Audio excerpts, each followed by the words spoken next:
Morning, Paul.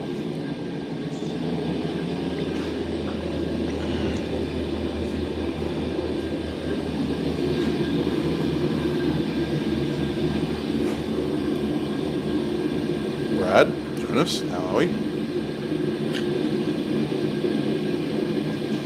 Good evening, Aaron.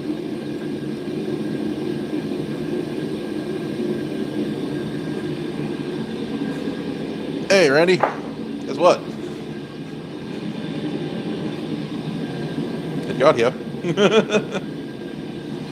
Hey, Jonas. Yeah, tired. Very tired. But I'm here.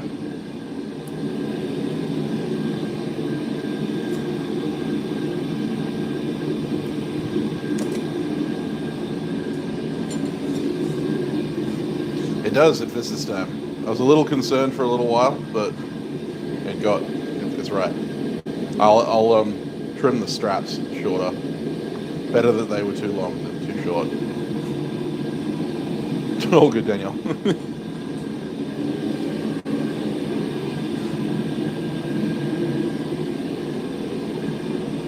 Evening, Wayne. So, as the title says, working on some gravers today, graver stock. Using up the last of Wayne's W1, the last 4 lengths.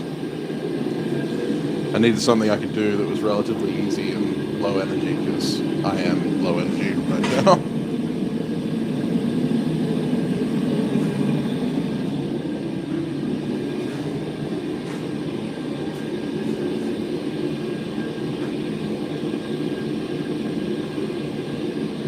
Hey, Crawford. Yeah, no, it fits great. It fits great. It's, back it up a little bit. It's just the right size.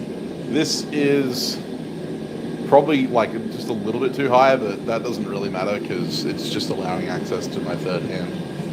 So I'm all good with that.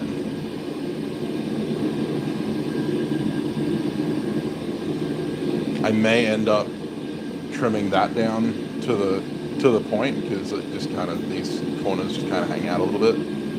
Because the other thing I could do is wear it a bit higher, but I don't know, looks a bit weird. And that brings the split point a little bit higher as well. So that's about where I want it. Hey, Mark. Oliver. Yeah, got a Randy custom now. It's really nice. I like it.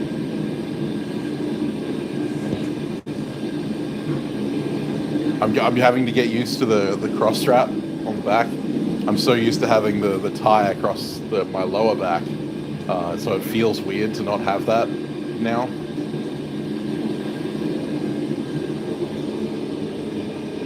Hey, Clayton, how you going?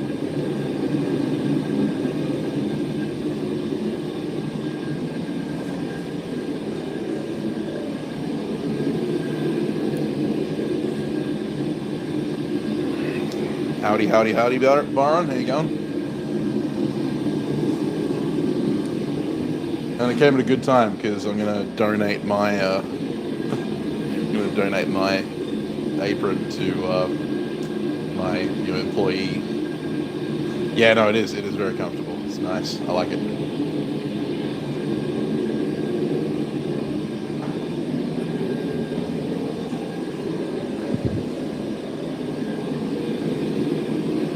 I meant to send you a message, Randy, when I got here, but I completely spaced.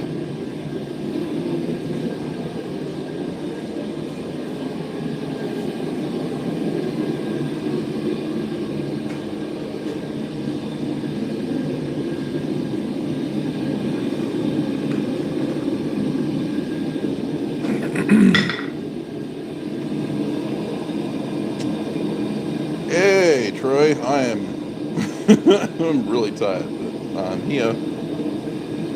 Hey, Chaz.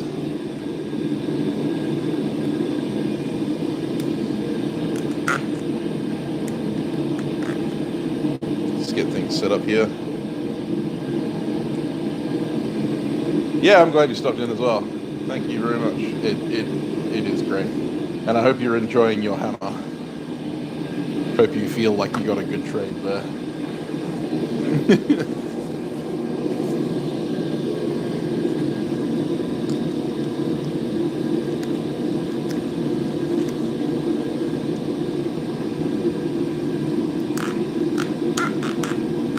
Come on.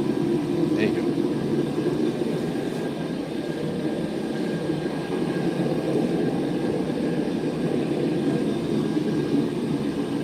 Awesome. That's what I like to hear.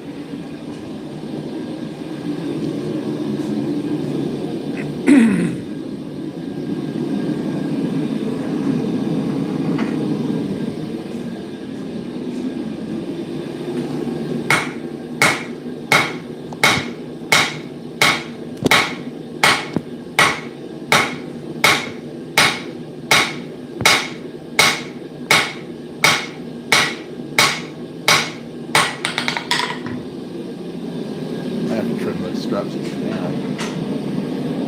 Just give them a rough trim and then I'll neaten it up later. Whoop.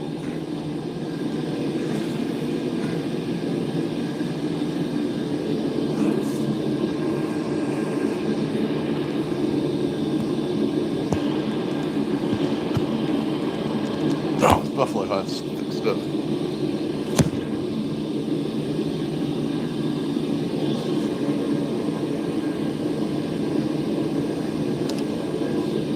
There we go. That's better.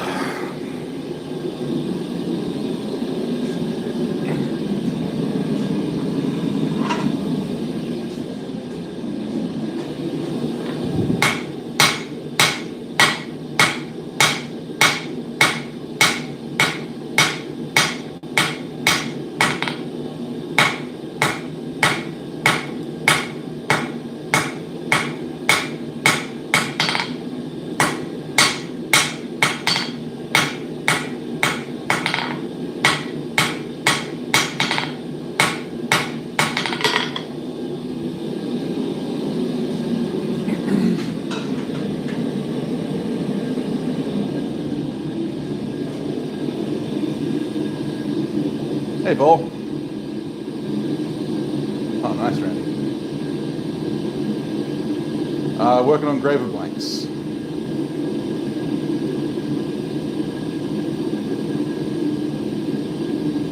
Hey, Oliver.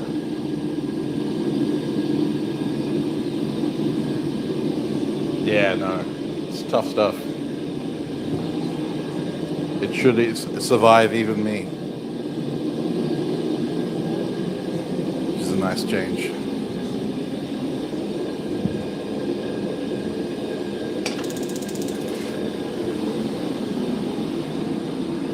This is why every blacksmith should have a steel cup for their coffee.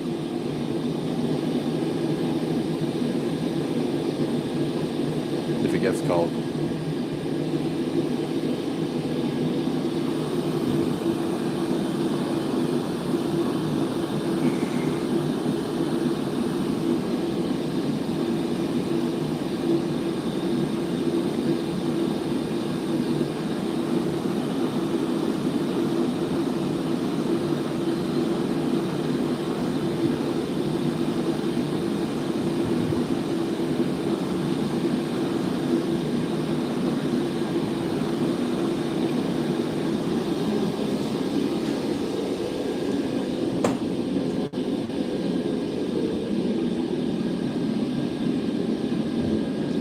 I don't mind an iced coffee, but I don't like cold coffee.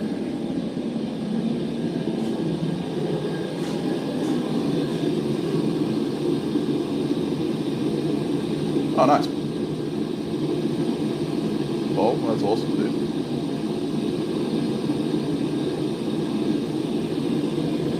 I'm not sure how many of you like follow Mystic Mountain Forge, Blackbeard, and all those guys. Apparently, they're doing a Bowie challenge. I was highly affronted when I saw that my name was on the list.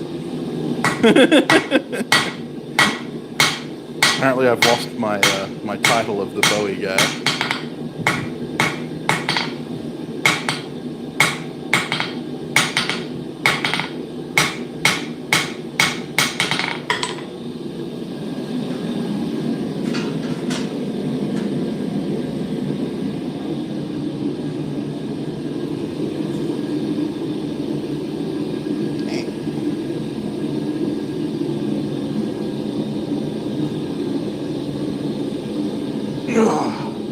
That being said, I really don't have time.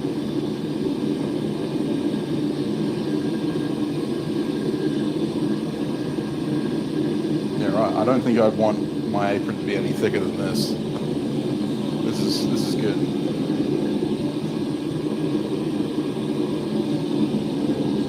New tools are always fun, especially when they're cool tools like flat presses.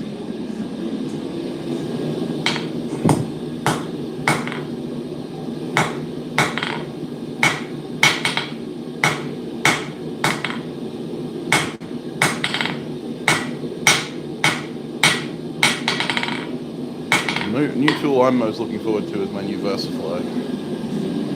Can't wait to get my hands on that. Make life a lot easier.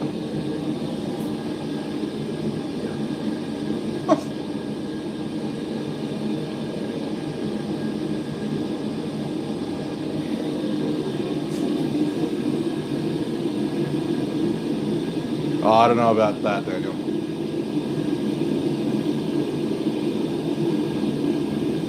Very flexible, yeah. Yeah, no, it's really good. Like, it's thicker than my old apron, which my old apron, you know, is no slouch. But yeah, you can definitely tell the difference. But it's not so heavy that it's, you know, like uncomfortable, especially with the cross strap at the back. I don't feel like it weighs that much.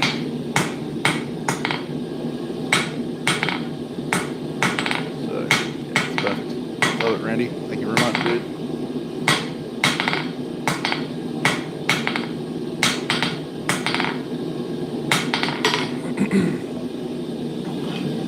It's going to be a bit more of a chill stream because I'm, like I said, fairly low energy today. So, apologies to anyone who is hoping for extreme forging. Strap segment, right?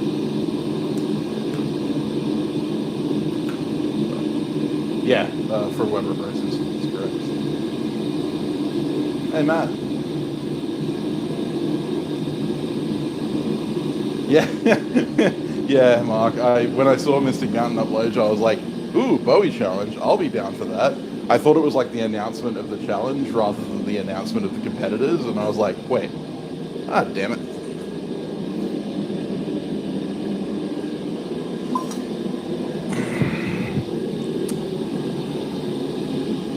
It's alright, I've lost my cool kid card. I gotta upload more pre-recorded content.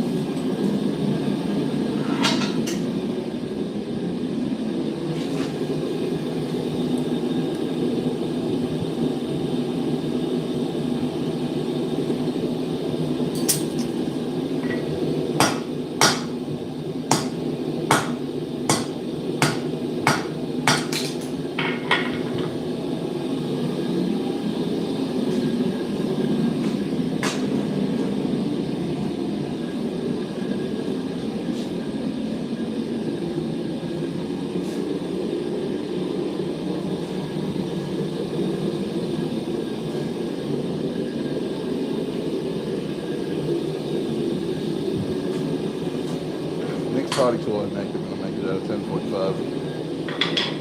It's 4140s. A little bit too soft for me.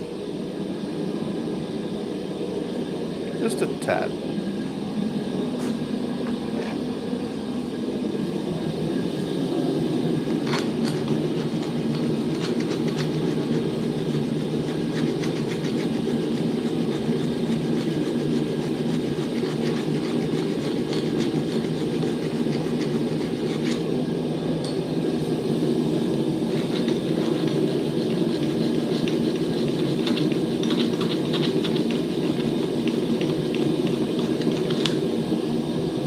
like to be able to cut cold steel with my hot cut hardy.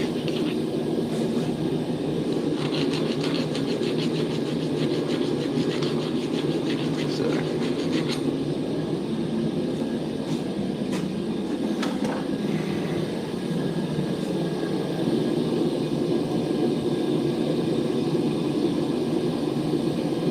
.5 inches overall. Nice. Hey, Paul Wheeler. Appreciate it, Troy. Hey, Joel. No, I just don't swing in the right circles. I'm not a member of that crowd. It's alright, I'll make my own Bowie challenge with blackjack and hookers.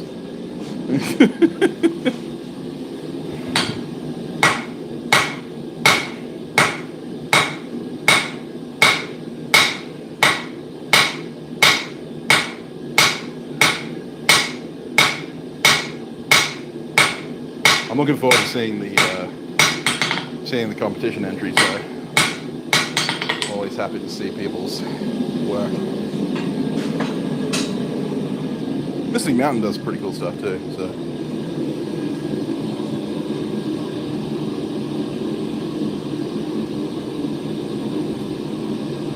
Alright, Troy, mate.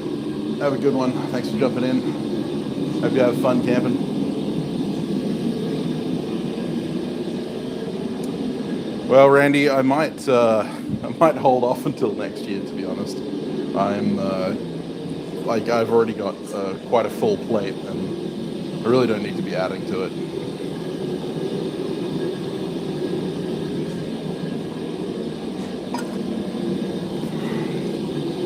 As it is, I have a bunch of commissions that I'm not even sure I can work on. And am considering paying back the deposits on, so.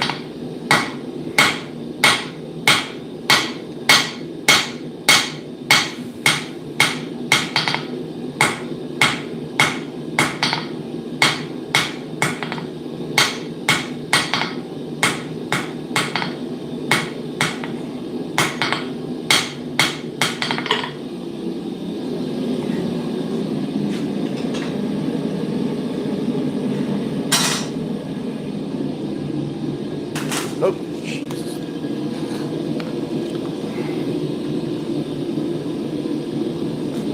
Try and this out nice.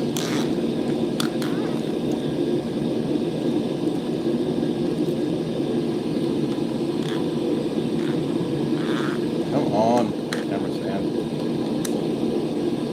Oh, Lord.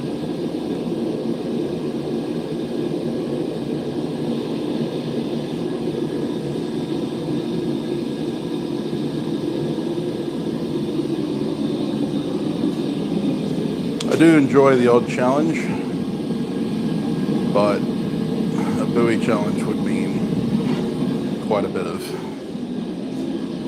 time. And with me training my new employee and trying to focus on increasing production to try and increase revenue so that I can purchase new tooling and potentially find a workshop to work out of. Finding it difficult to work on the commissions I already have.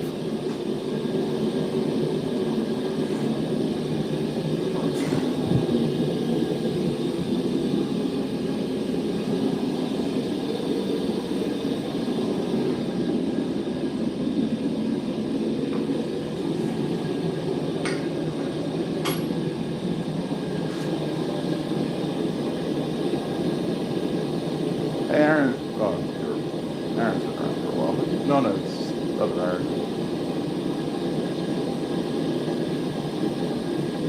Oh yeah, how's the testing going? Hey Rob, how you going?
Yeah, you don't want to turn it into a puddle.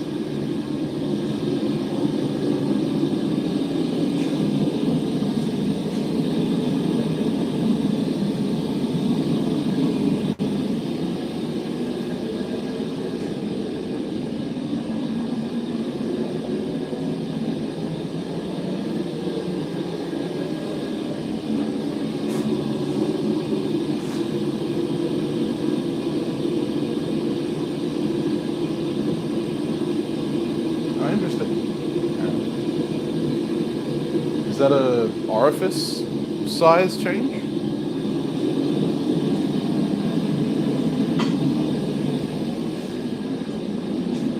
Do you reckon, or?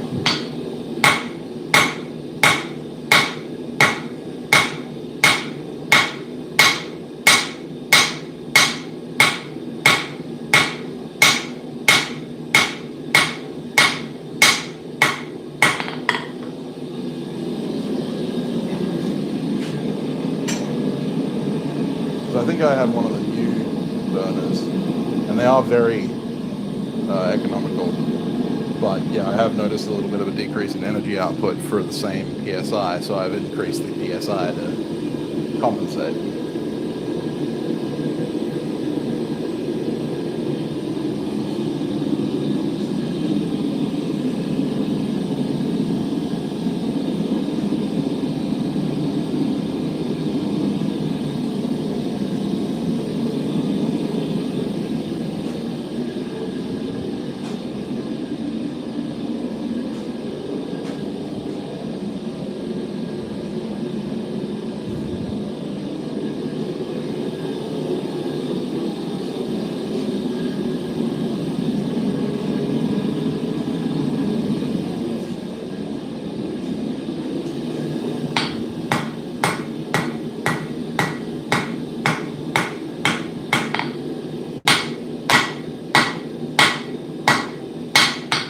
For those who don't follow me on Twitch, I recently finally finished filing up the 4 sets of beginner gravers. I'll be making Hisargus gravers to go with it, and potentially making hammers to go with it as well. Hey Eric.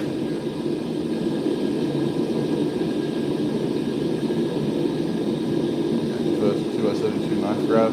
Yeah, that's always scary as hell. It went down in size and then okay. I don't have one of the old gen burners, I don't think. So, hey, Dragon Water.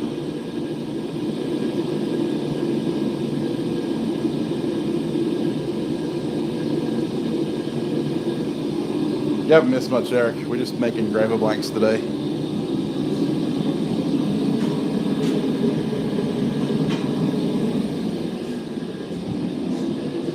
Making graver blanks and chatting shit.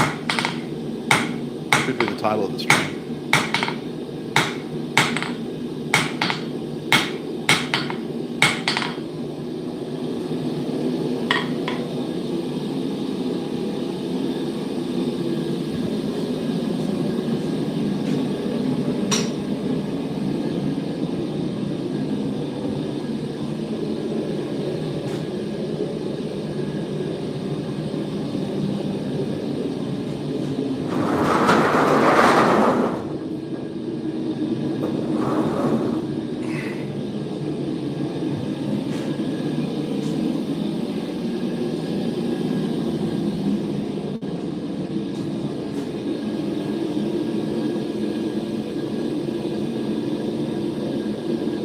Apparently so, Aaron.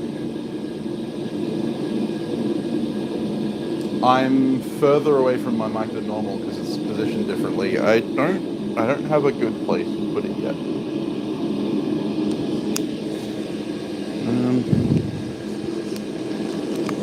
There, how's that? Is that any better? Probably not.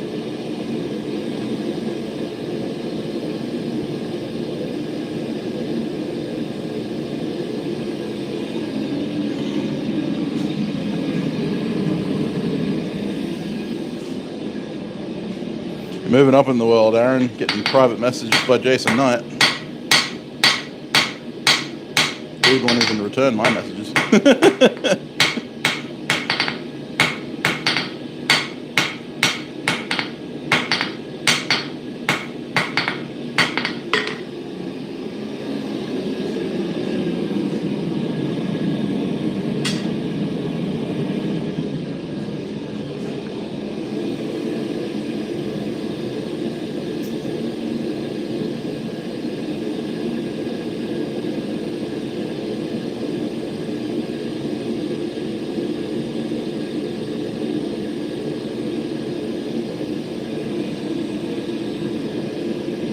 Had autographed by him. Nice.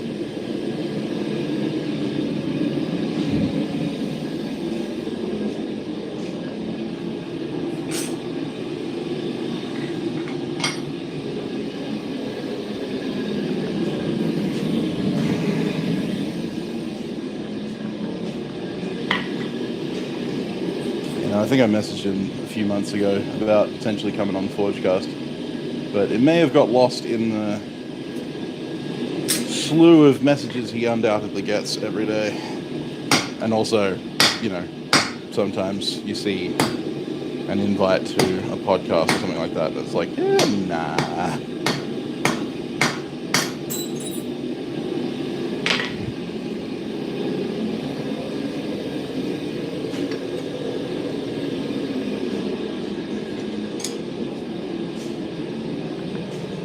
Who are these people?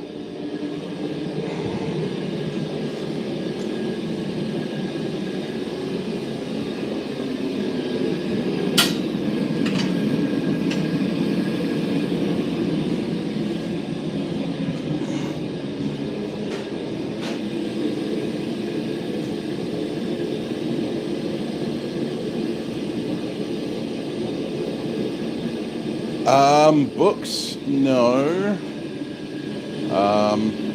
I know that there are a couple from like England and France,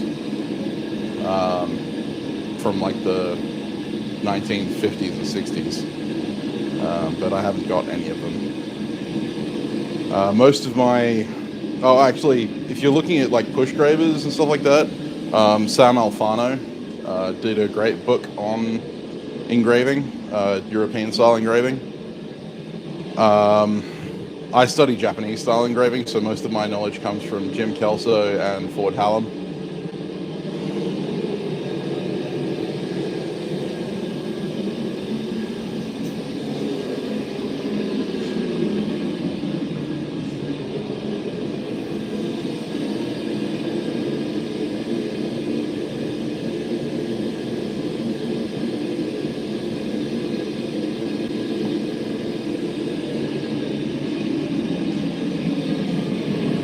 When it comes to graver geometry, it depends on what kind of graver you're making. So in Japanese graving, there is, hundreds of different styles of graver. The beginner sets that I'm making right now, or the beginner sets that I just finished, are five representative pieces of the main 5 types of graver that you'll come across in Japanese engraving.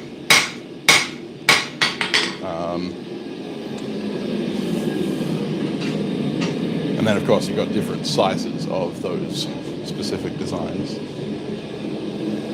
But then there are dozens more. When you're talking European engraving, normally you're talking V-gravers, and then it just comes down to overall oblique angle. So the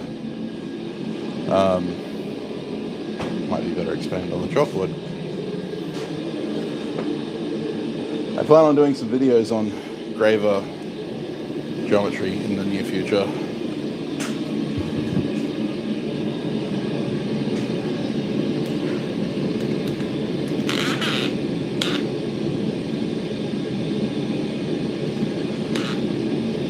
Ignore all of the random crap. So if we're talking about a graver, let's talk about a square graver.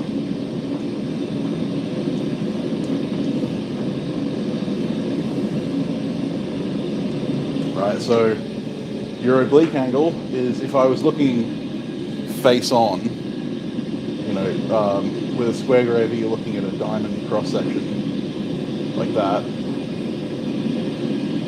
The main oblique angle is this angle here. So normally you'll have a 90-degree graver.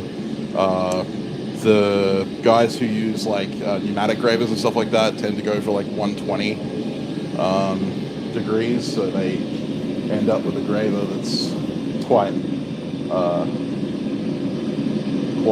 full, like almost flat on the bottom, like that. And then your face angles. So you have like a side-on view. This is the graver stock. You have this face here, but then you also have the heel. And the angle between those two should be 60 degrees. The general advice is to do a 60-degree, 45-degree face here, and then a 15-degree face here with your graver. So this one here is 15 degrees, and this one here is 45.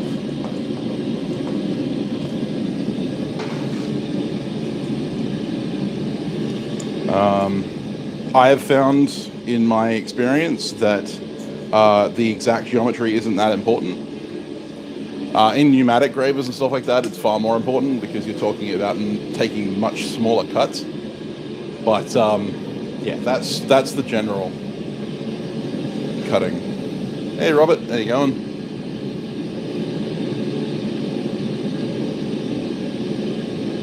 Yes, Matthew, that's exactly the reason why I'm making them. Like, the thing is that if I was to make a set that would actually do everything in engraving,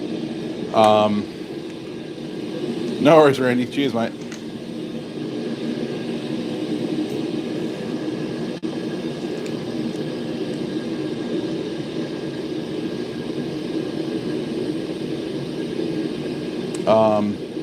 So yeah, the pieces that I'm selling as gravers aren't going to be a comprehensive set, right? Like, in order to make a set that would cover most of what you would need, I would need to sell sets of 20 to 25 to give you a decent start. But that would be disastrously expensive and a lot of work.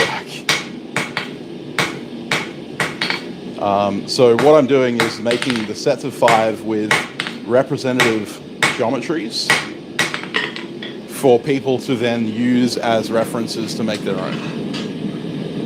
Like, these 5 gravers will be usable. I'm not going to make something that's not built for purpose, but you are going to need to make many more.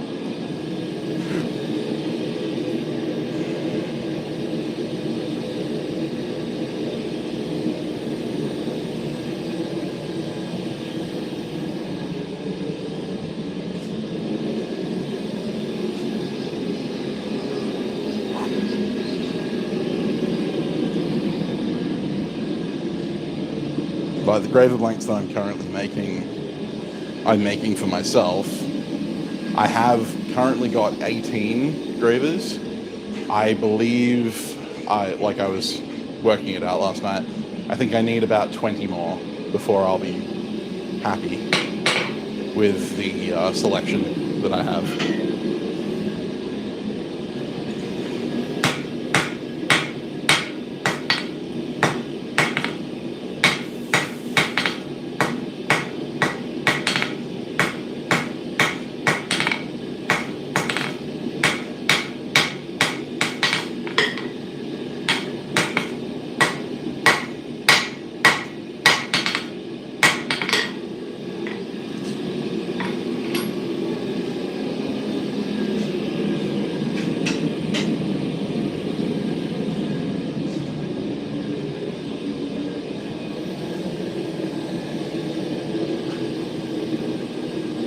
Coil spring is terrible for gravers.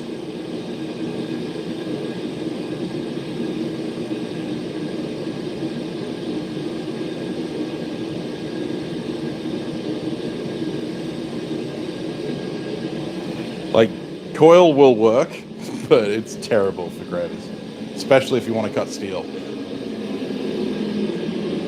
If you're going to make coil spring gravers, then I would advise working on non-ferrous metals like copper and brass and bronze. If you're going to cut steel, you need something higher carbon.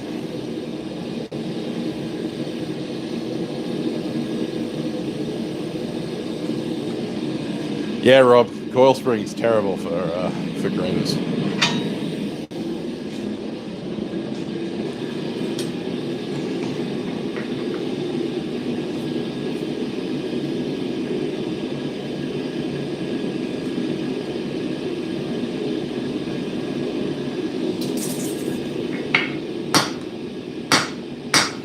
Like, it'll work, but not very well.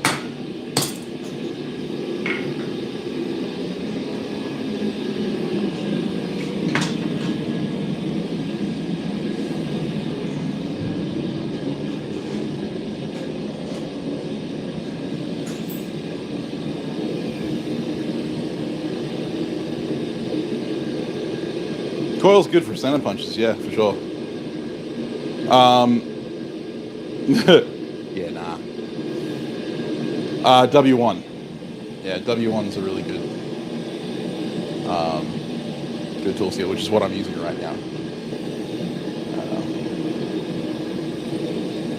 Yeah, W1, 1095, W2, something relatively high carbon. Basically, you want the same material they use to make files.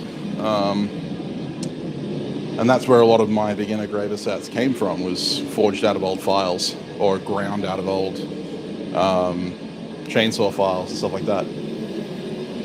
You want a steel that was specifically designed for cold cutting steel. And that's what W1, W2, and 1095 were originally developed for, was tool steel for cold shearing, like guillotine blades and stuff like that. You could also make gravers out of high-speed steel. A friend of mine, Jeremy Wheaton, buys the 3mm high-speed steel square blanks, and then grinds a graver tip on them. And he's made his own little holding handle for them so that he can use them as an engraving chisel, and then he just grinds a face on them. But of course, if you're going to forge your own out of high-speed steel, you need to be able to heat treat it, which requires the use of a heat treating kiln, because heat treating's high speed in a forge is very difficult. I've done it, it's not fun.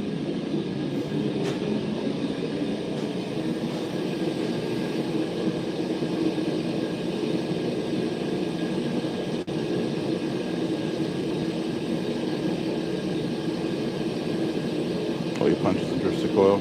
Hey, Gary Brown.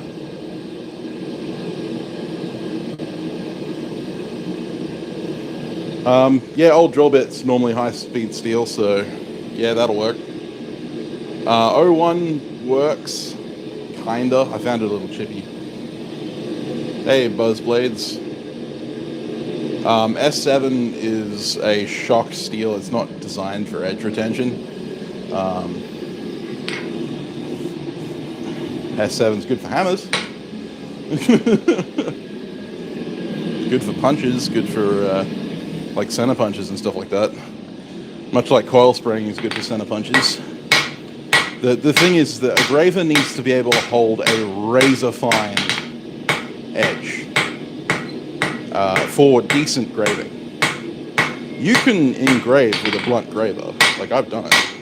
You just need to hit it harder, and you need to keep pressing down on the graver in order to make it work. But your cuts are going to be rough. Your lines are going to be all over the place because the graver is going to want to walk out of the cut. You're not going to pull decent chips, and the finished cut is going to look like dog shit.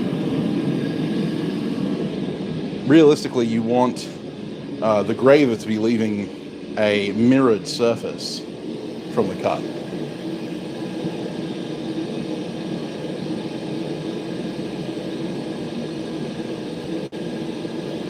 Oh no, you can heat treat them at home, Matthew. You can heat treat them with a blowtorch.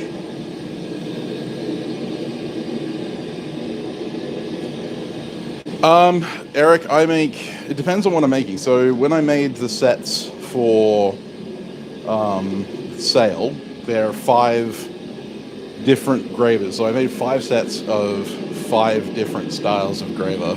When I'm making graver blanks like this right now, I'm making a generic shape unless I have a specific desire for a specific geometry. And that will come down to what gravers I need. But what I'm actually planning is, what I'm actually planning on doing, I wanted to make this beginner graver sets and stuff like that, and I was using this first 5 sets as a test run, and realistically, I cannot justify the amount of time it takes to make the gravers completely.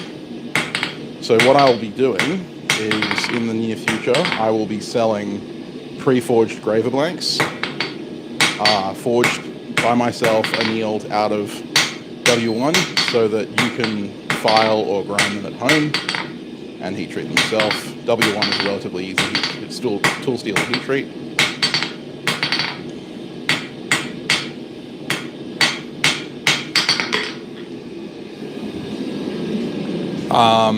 And yeah, you'll be able to buy those in like individuals or as packs, and then you can make your own. Oh, sorry to hear that, Kevin. Hope you feel better soon, man. Heat treating your first knife tomorrow, Clayton. That's awesome.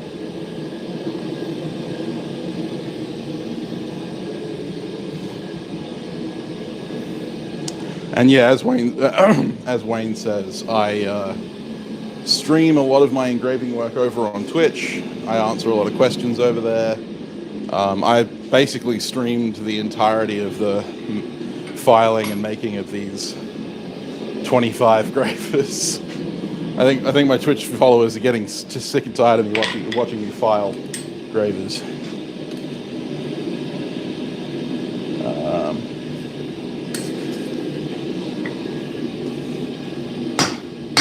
But yeah, so the plan going forward is that I will be forging a bunch of these blanks of different shapes for different styles of graver, and you'll be able to purchase them from my Etsy store as annealed pre-forged blanks, and then you'll be able to file them or grind them to whatever geometry you need for your desired purpose.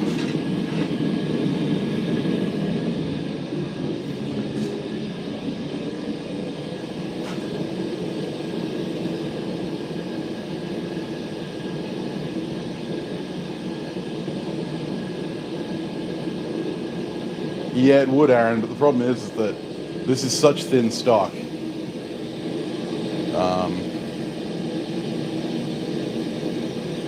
Made a hot set? Cool. With such thin stock, pressed dies don't really help me.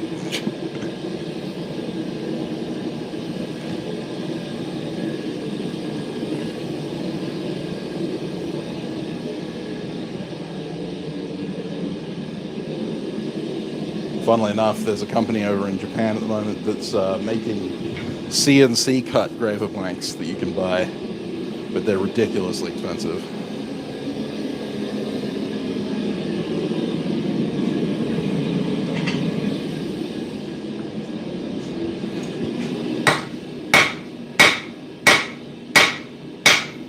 I do plan on making at least 2 more sets, but they will be very spendy, because they're going to be full engraving kits with hammers and stuff in boxes.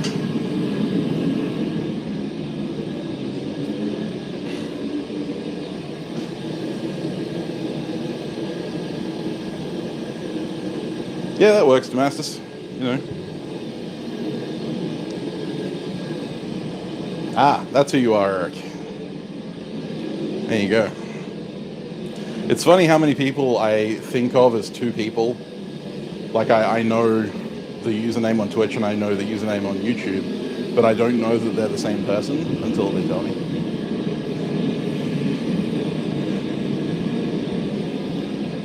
See, with me, it's easy because I am Sam Towns Bladesmith on literally every platform.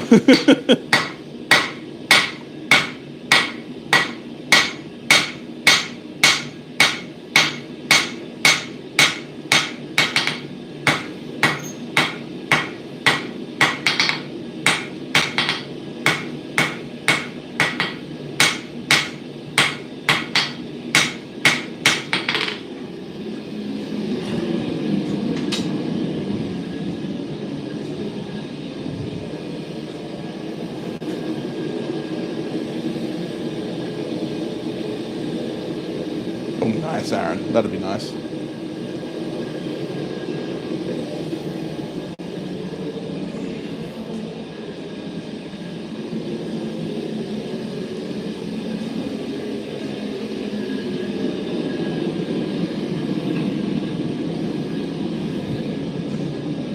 I mean, I have access to a CNC laser, so if I need it, I can use it. I just don't need it normally.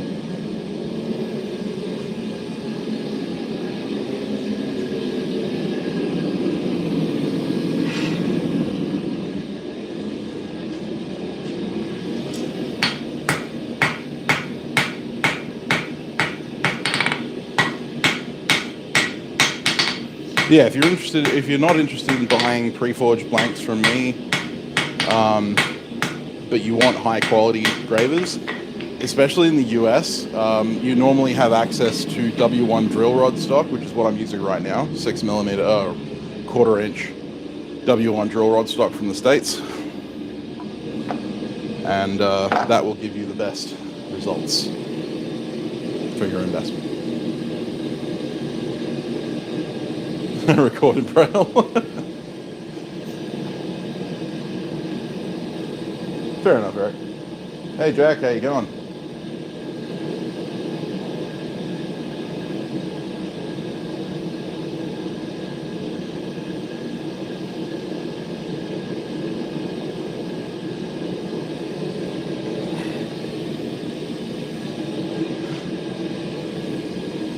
Onward time marches, indeed. Time stops for no man.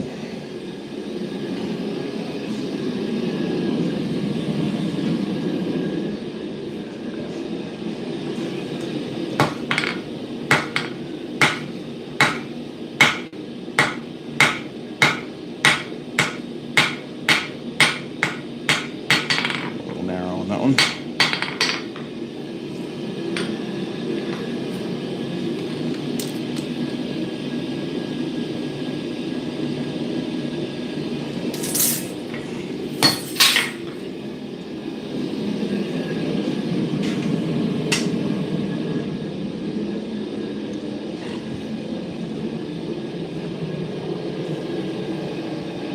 Hey, Caitlin. It really does, Aaron. But yes, shipping to Australia also takes a long time, Wayne.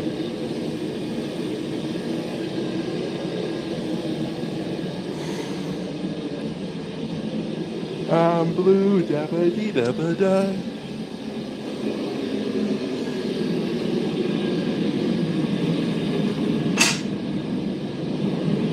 Oh dear.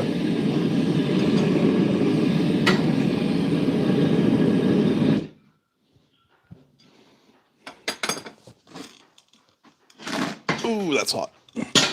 Oh, that's not good. Don't do that.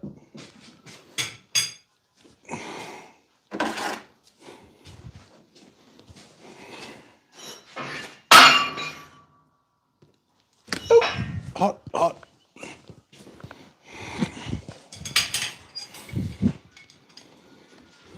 For any of you who are wondering what just happened, I dropped the graver blank in the forge.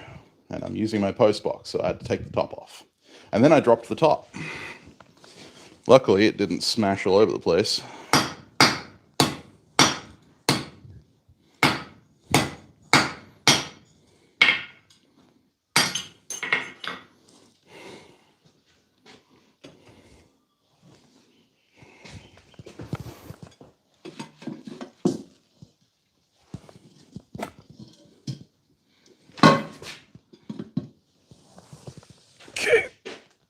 on you go.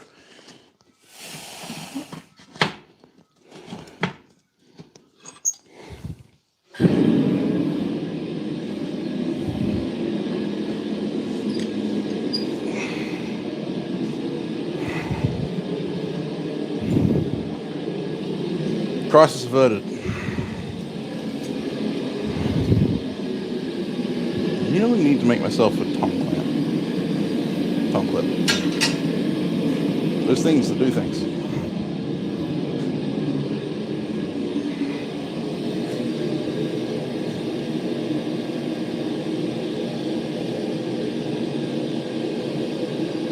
I do have a new apron.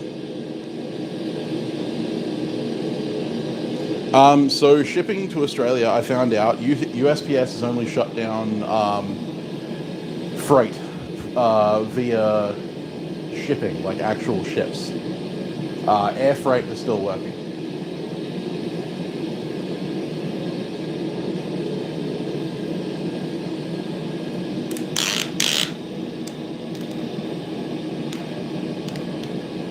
I pretty much guarantee that, Matthew, yeah. But yes, I'm currently wearing my new apron from Randy, Newt's Leatherwork and Metal Smithy, who was here earlier, but he's gone back to grinding. But yeah, finally got my new apron, and I'm very happy with it. I like it.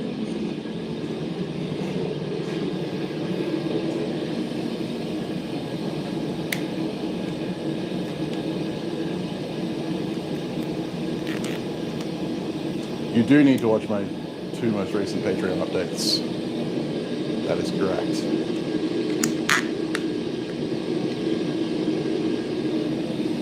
Gonna work with him to get one? Yes. Well worth it, I can tell you that much. I'm still getting used to the feeling of it. I'm so not used to the back, like the cross brace. It's more comfortable on the shoulders, but I don't have that security of the band around my waist, and so it feels like the apron is loose, even though it's not. It's weird. It'll just take some time to get used to.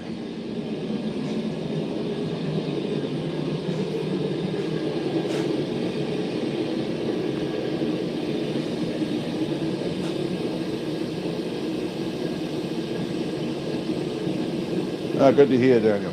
Thank you for the update. Everyone else should be a patron, you reckon, Caitlin?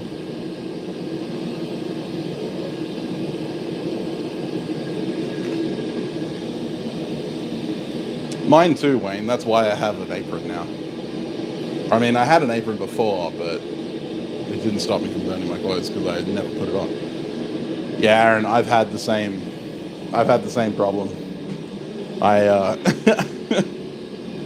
I ordered something. Actually, I ordered something from the UK and something from Melbourne, and the thing from the UK arrived 2 weeks before the stuff from Melbourne.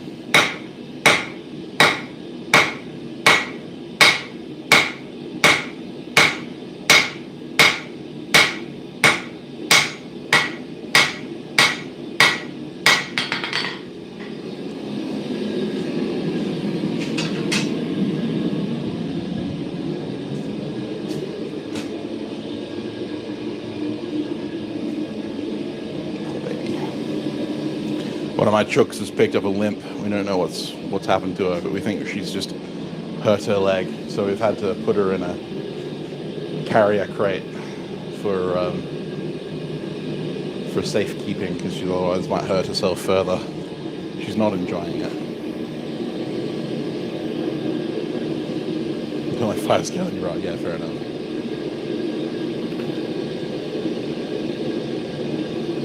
Yeah, the Pope's clothes, Aaron. That's what I call them.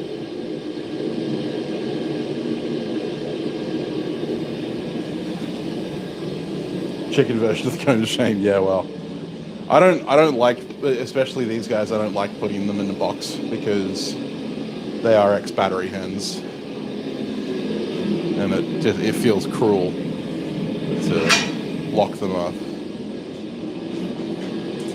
But in this case, it's for her own safety, so we're making allowances.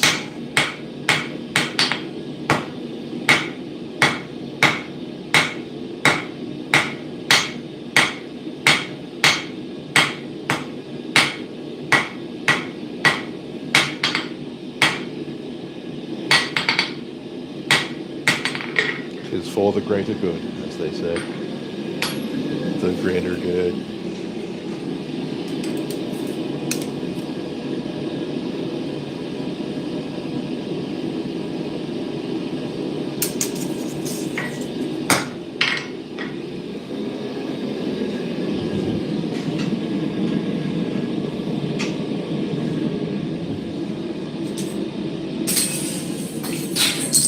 Ow! Mother!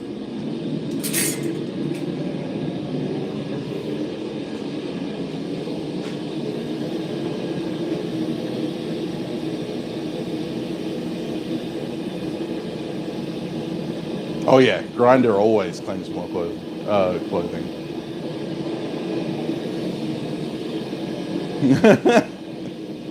Fair enough, Aaron. Yeah, no, Grinder has claimed the Grinder has claimed all of my clothes that have been damaged. The Forge never damages my clothes. Knock on wood.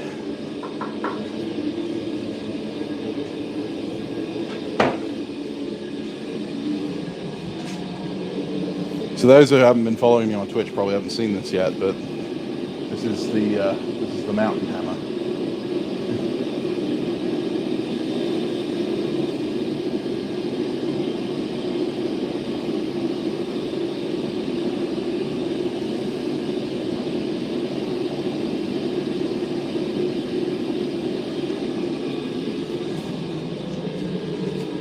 It's my new English cutler's hammer for working on larger pieces.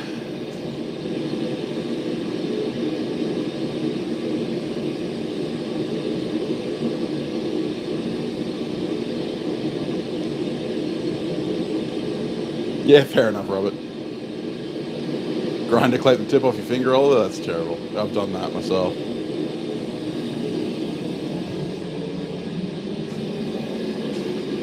Well, Caitlin, you should stop working while I'm live streaming. Very rude, don't you know?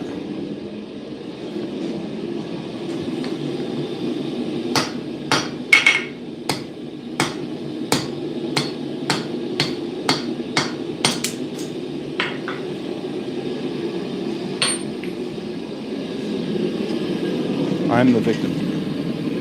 You should stop victim blaming me.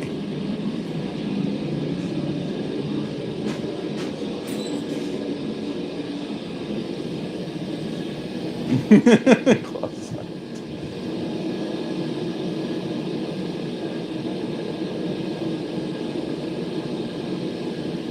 Well worth squinting at, Kevin, you reckon?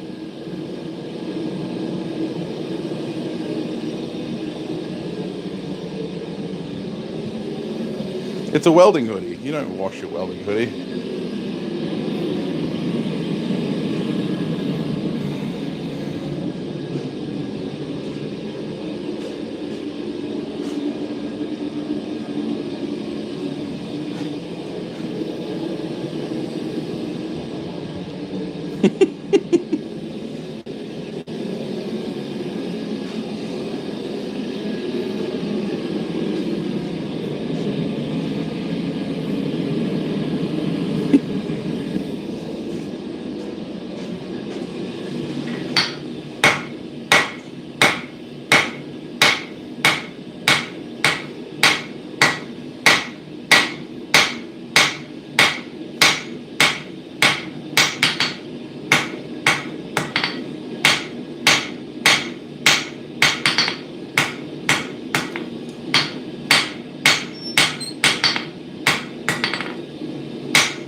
Burn yourself. Yeah, me too, Wayne. I don't wear long sleeves.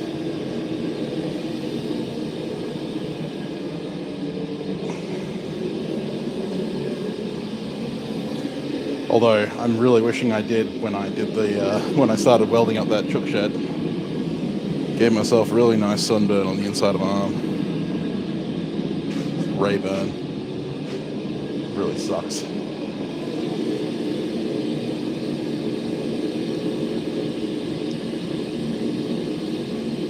If you did, you'd probably catch it on fire. Yeah, well. I need a new set of shoes. I've burned through all of the stitching on my shoes.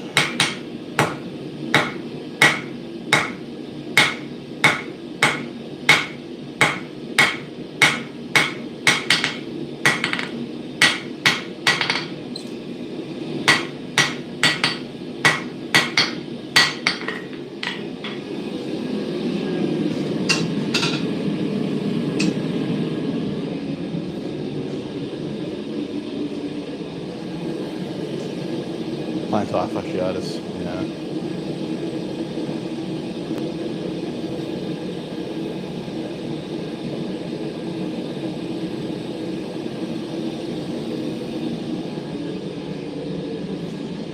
Yeah, my wife has plantar fasciitis. She also has,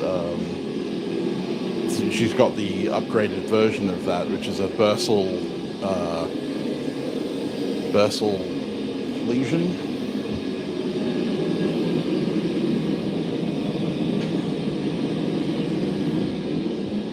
Basically heel bursitis. It's great fun.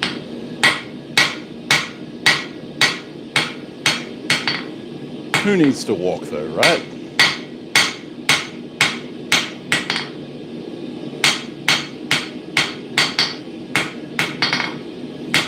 So I'm going to put it to chat.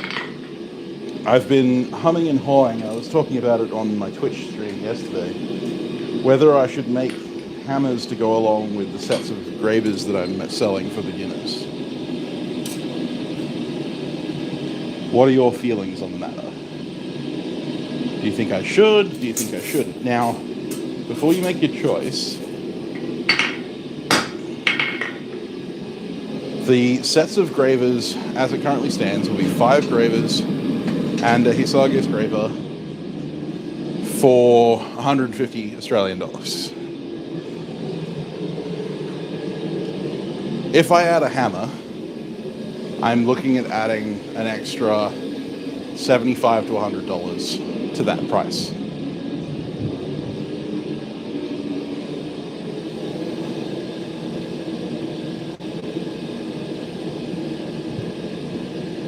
Hey, Bash.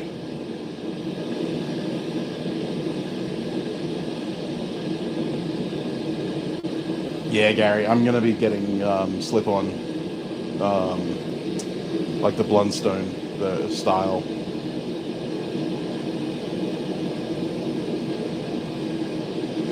A few sets with them and some without. Well, I've only got 4 sets, so...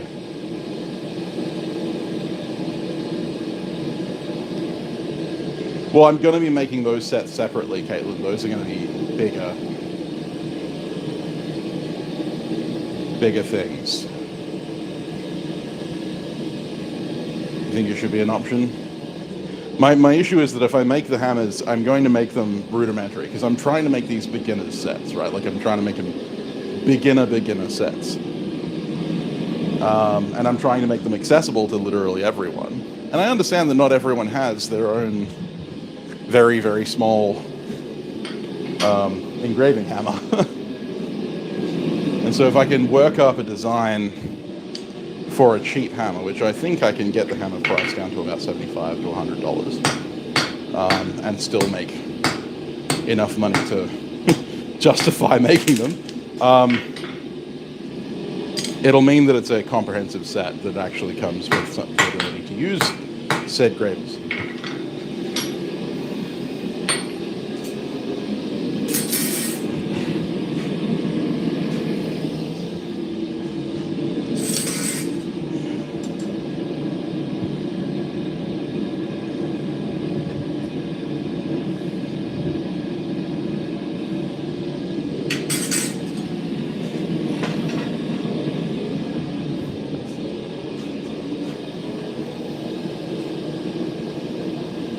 Hey, Cat.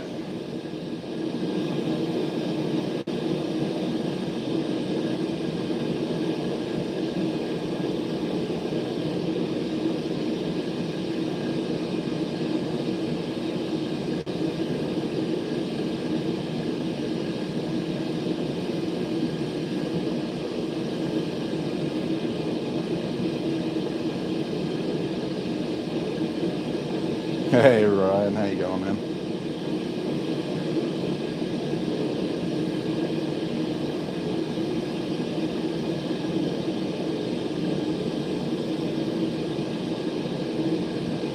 More sellable without, yeah, Matt. I'm actually leaning towards doing it with hammers because realistically, if it's a beginner set, then a beginner's not going to have an engraving hammer. And if I can get the price down to $100 for a graving hammer, most engraving hammers that you're going to buy on the market are around $200, $240 unless you buy a really cheap eBay graving hammer, which can go for about $30. So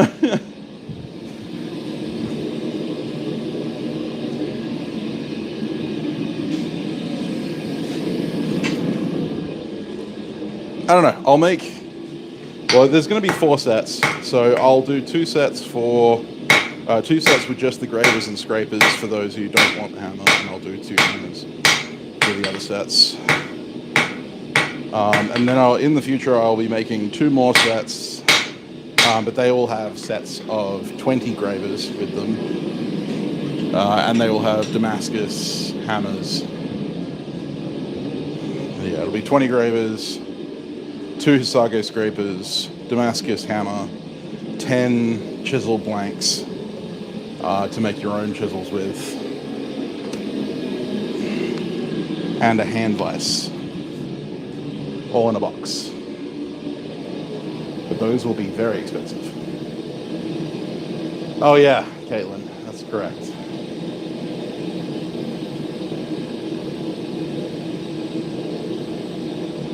Yeah, Matt. I'll be getting on yours very soon.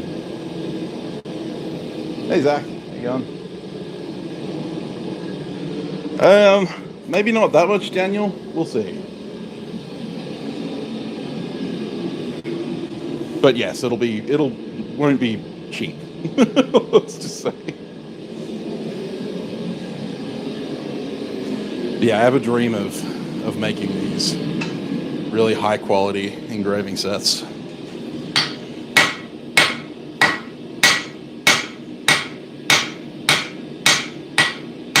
But these beginner graver sets and the forged blanks that I'm going to be selling soon are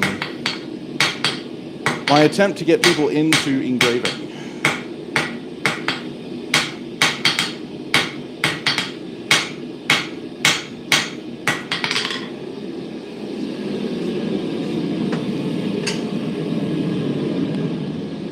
Now, the only thing that's preventing me from getting these finished is I want the kiln finished.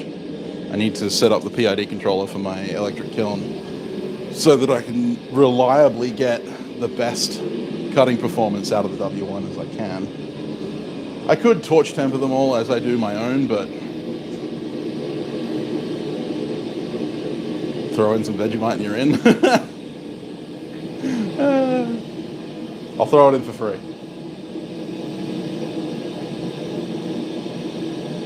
Is there a market for them in the outside world? Vegemite is amazing, Brian. I will have no Vegemite slander in my chat. Thank you very much.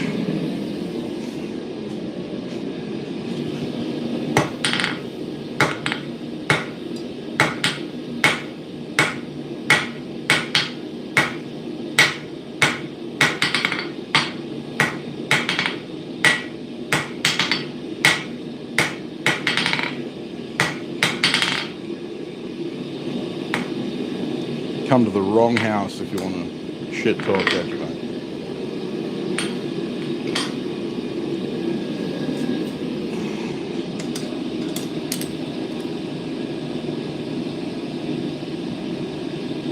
All of my Aussie compatriots will back me up.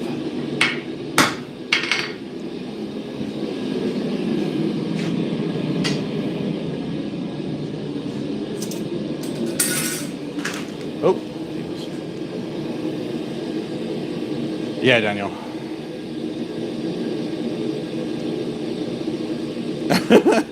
I've never had the silver top. I will agree purely based on the fact that you're Australian, Aaron.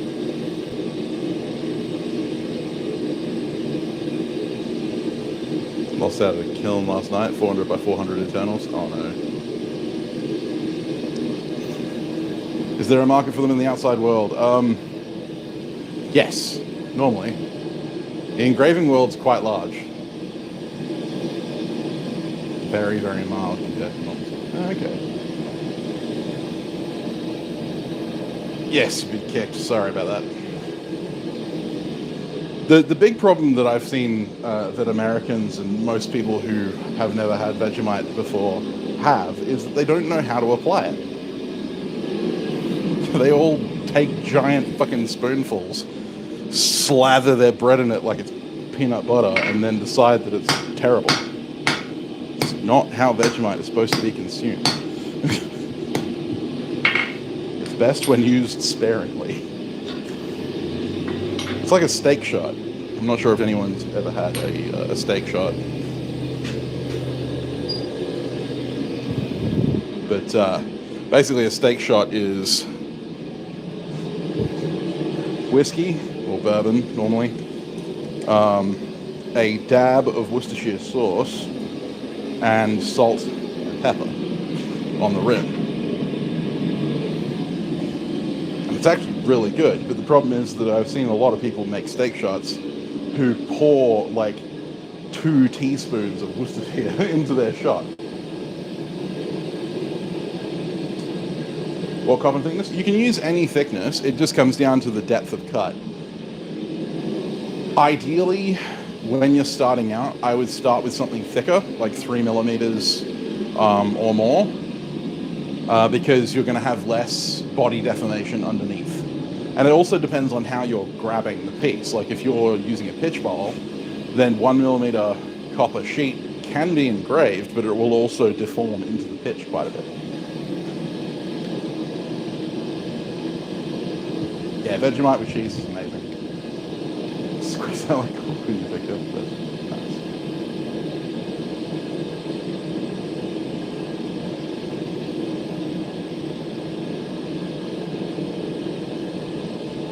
Cheesy might in the bottom.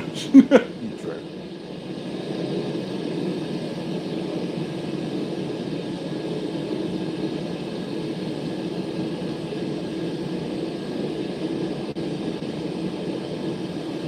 It actually is pretty good, Daniel. It's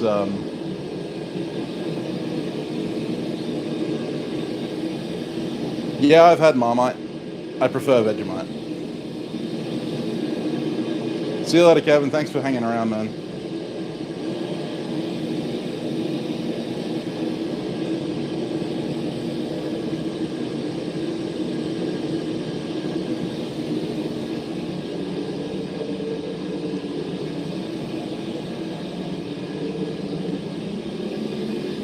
Hope you feel better soon, Kevin.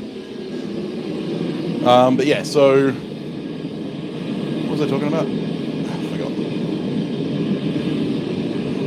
Oh, the Scotch shot, the steak shot. Yeah. I tried it with Jack Daniels and Worcester. Bit of salt and pepper on the rim. Nice. Tastes like a steak. But when I say a dab of Worcester, I'm talking a dab, like a little bit.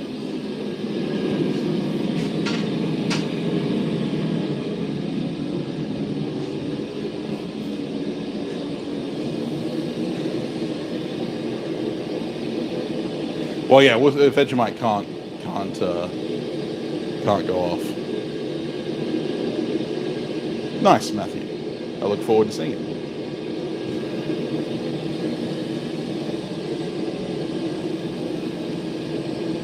Mom, I was just UK trying to be cool. Yeah, exactly. That's what it was.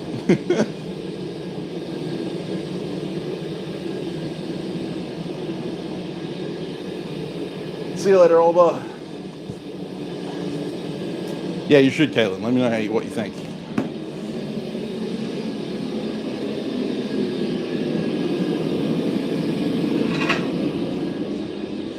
I was convinced to try it at a friend's place.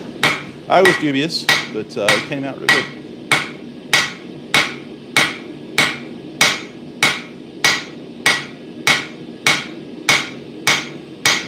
It's good if you like savory stuff.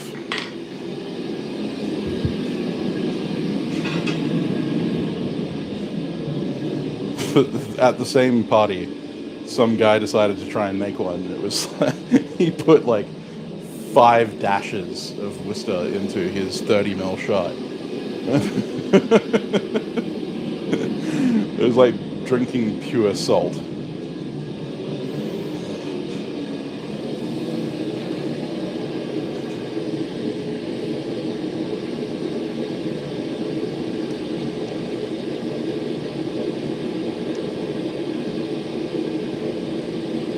Is that why it's preferred instead? Maybe.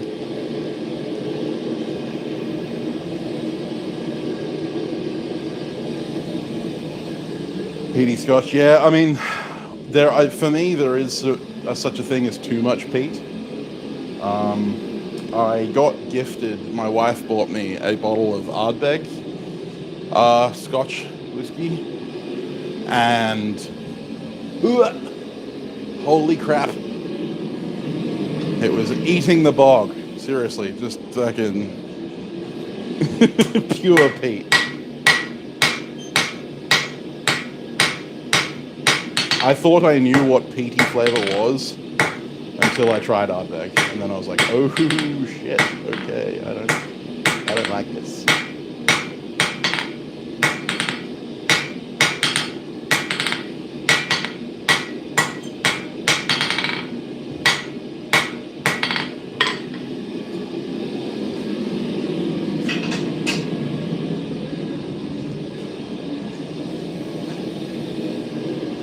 I ended up gifting it to a friend of mine.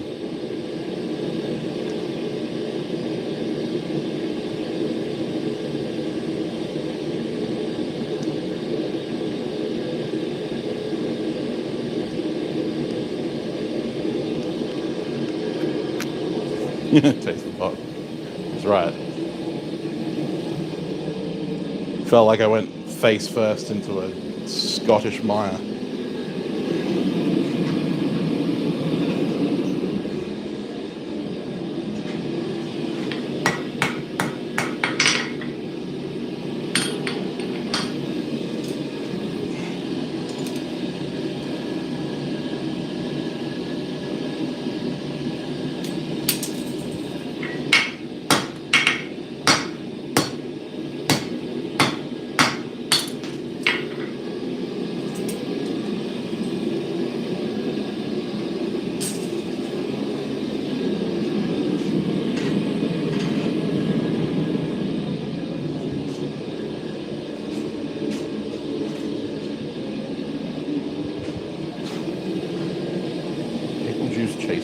Never tried that.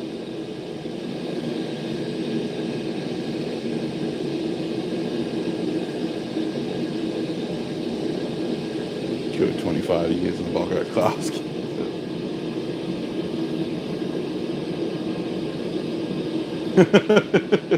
Yeah, that's it, Aaron. I took it to my friend's place.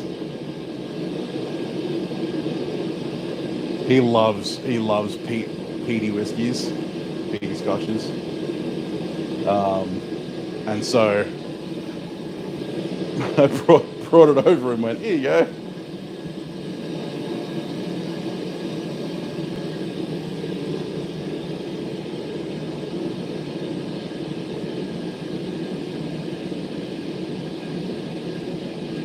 Bundaberg rum is absolutely disgusting.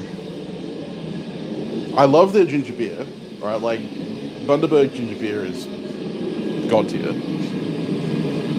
And I was very happy when they came out with a no sugar variant. But yeah, Bundaberg rum is disgusting. You know how, like, when you get steadily more drunk, everything starts to taste good? Like, you stop being able to taste stuff. The first time I ever got drunk, when I was 22, I got handed a glass of Bundaberg rum, and it still tasted like shit. I will go to my grave saying the Bundaberg rum is terrible. Bundaberg ginger beer. Yes, I am, Caitlin. Technically LCHF. Not keto, but I'm planning on going strict keto soon.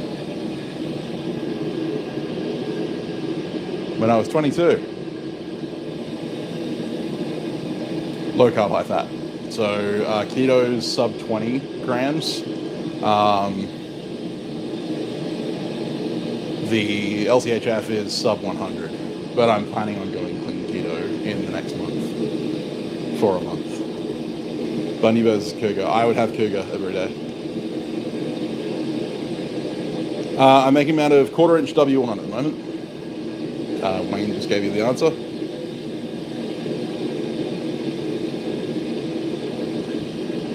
Yeah, the thing with keto is you have to limit more than just carbs. You also have to limit proteins and stuff like that, because protein gets transferred into carbohydrates if you go over a certain amount.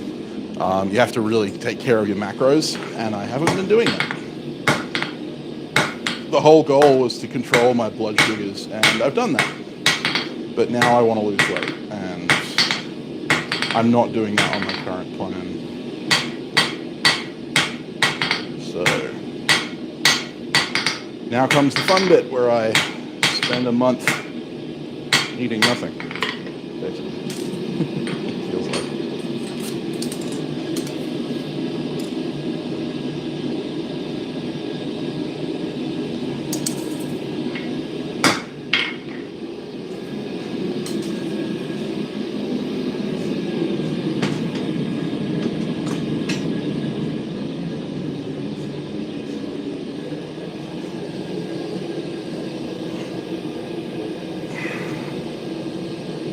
Yeah, Caitlin. Yeah, I waited a long time, Crawford, and I've only been drunk like 4 times since then. Not a big drinker, me.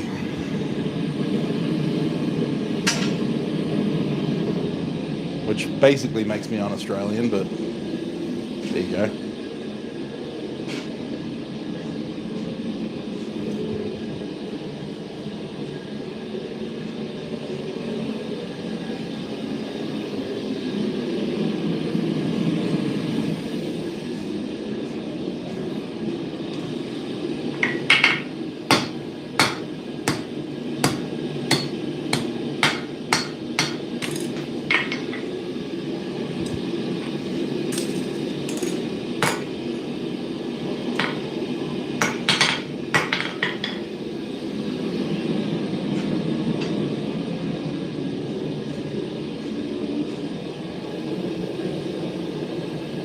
What's from a recovered monkey? Yeah, well, yeah. Yeah, Caitlin, I have been so inactive, it's not fun. Thanks, Ryan, but I'll pass.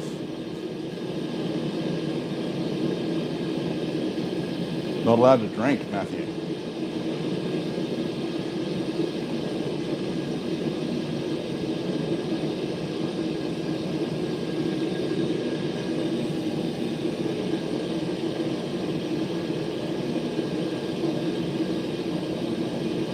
Yeah, Rob, I feel you, man. I mean, I just pass, Ryan, just pass. Yeah, so when I got my diabetes diagnosis, that's when I decided to go back on my low-carb diet. And previously, I lost 36 kilos. Some of you guys may remember, I lost about 36 kilos in the space of 6 months doing this before, but I haven't been as strict as I was back then with it, and I'm feeling the consequences of that by not having the desired weight loss. But I have managed to bring my A1C back down to normal levels and managed to maintain that. And that was the whole goal. But now I want to lose weight, so it's a totally different process, and I need to get more active. I've been slowly becoming more and more sedentary. Chinese cat. How do sit still? Be me, Wayne. That is how you sit still. I just sit still for a living. Not really, but it feels like I do. I get bit by the procrastinator bug every day. End up spending hours at a time staring at a wall. panicking about all the shit I'm not getting done. But then due to the panic, not being able to do anything because I feel frozen in town. Yay for panic disorders. Yay for anxiety. Fucking bullshit. But anyway.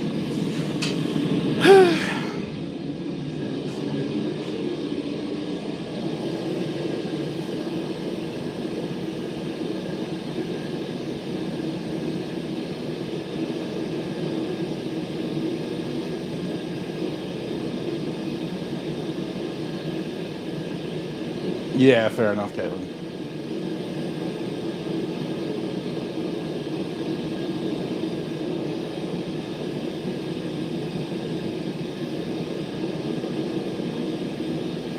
Sleepy times? Well, yeah, Aaron. I'm pretty sure I'm undiagnosed. And at this point, I'm not going to bother. Last time I was speaking to my therapist, it was brought up as a potential.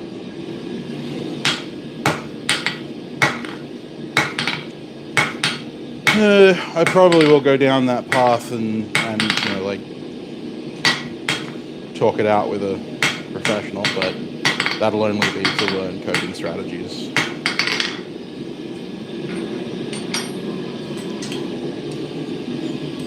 Because caffeine does much the same to me. I have coffee to go to sleep.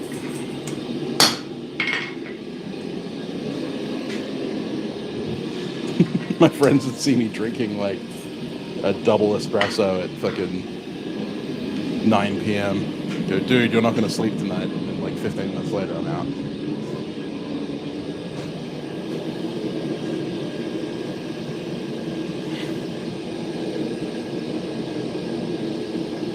Yeah, Rob, but that's one day. That's one day a week. Hey, Hans, how you doing, bud? Long time no see. Hope you're doing well. We're discussing my failing mental health, if that gives you an idea.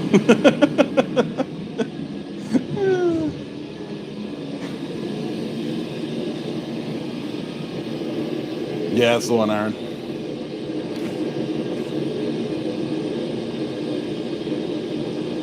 How to sleep.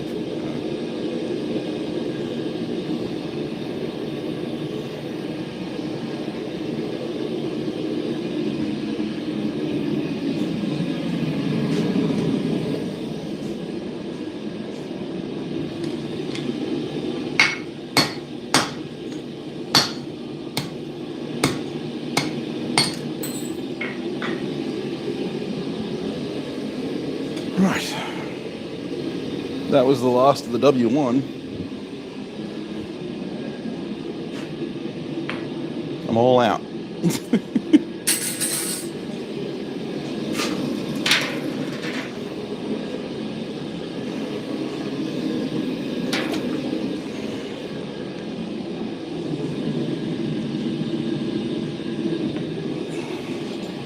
Now I just got to forge these all to desired shape.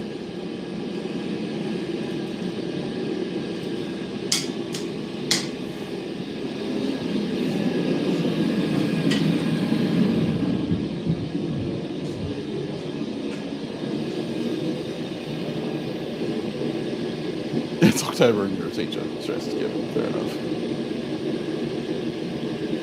Yeah, Hans, it seems to be something in the air, man.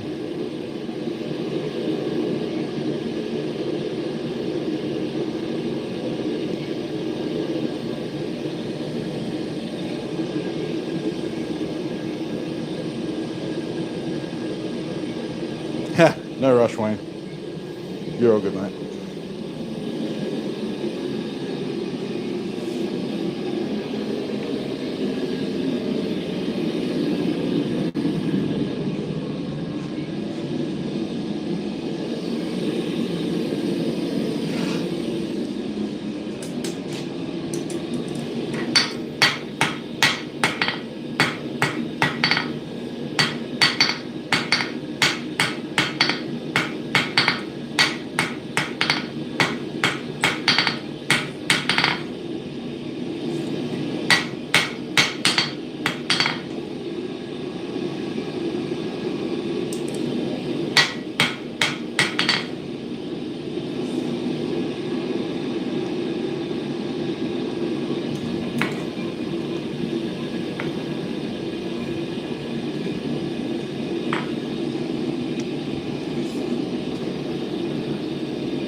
Continuing historic wagon shop. Nice.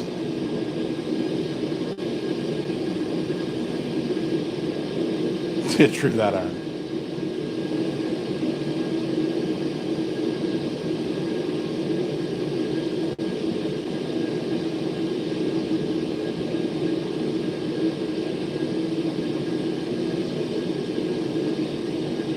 Oh, nice. That sounds awesome, Hans.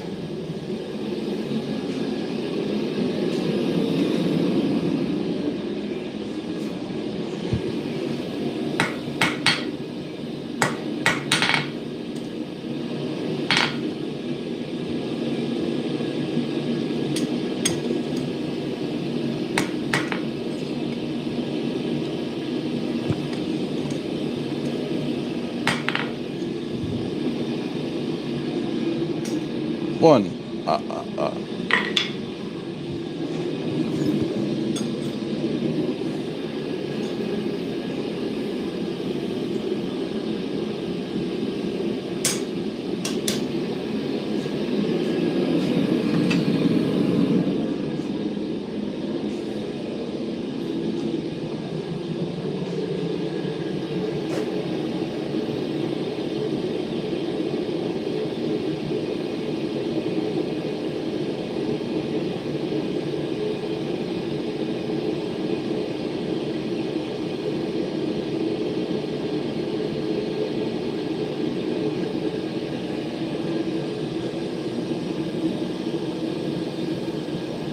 Ah, yes, Pennsylvania.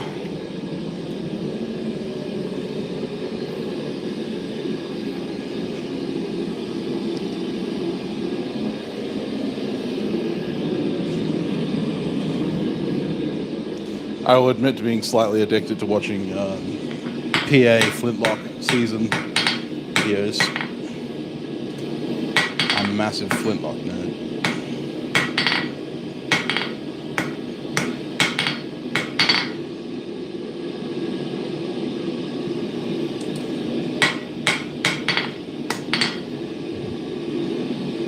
If it wasn't for the fact that they're all so fucking expensive, I'd have one.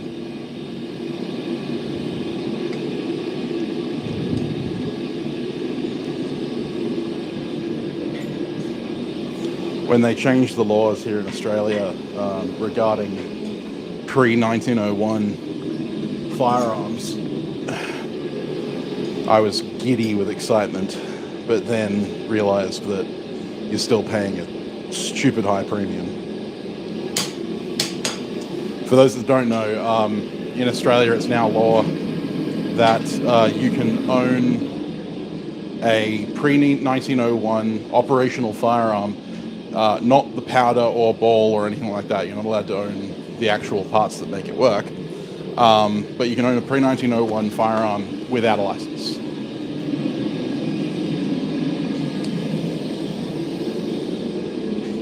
I found that out 2 years ago when I was in an antiques fair, and there was a guy with an entire table full of like cap and ball pistols, flintlock pistols, a couple of flintlock rifles.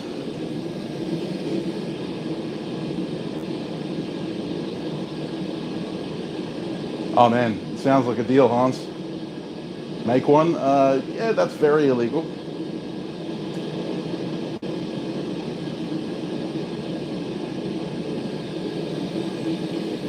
I would love to build one. Like the time you almost owned black powder cannon. Yeah, so it has to be made before 1901. If it was made after 1901, so if it's a repro or anything like that, it is still classified as a firearm and needs a license to possess.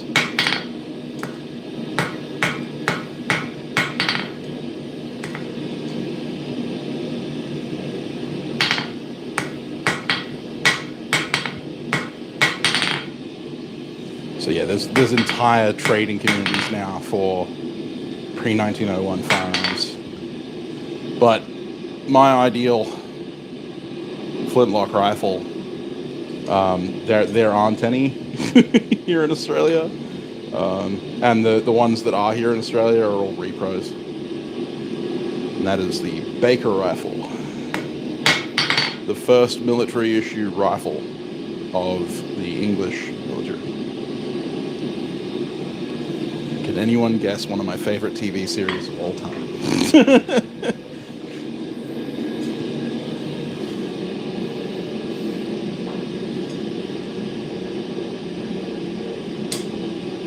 I'll give you 3 guesses, and the last 2 don't count.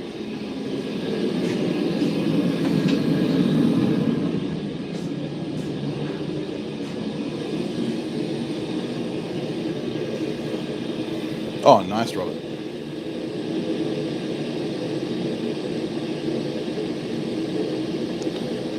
So you could restore one if you had all of the pieces. Like, restoration would come down to, you know, like, all of the parts would have to be pre-1901. If you made new parts for it, you'd be fine. See you later, Paul.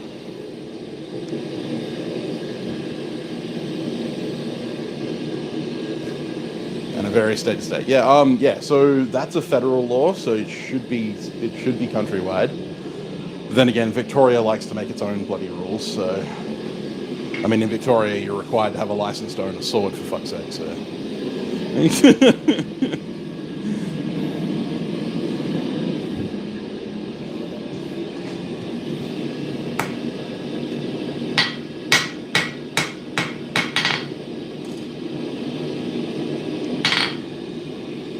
So my friend Rob from Hammer and Scales is actually currently going through the registry process to be a sword maker, because you need to register for that kind of thing.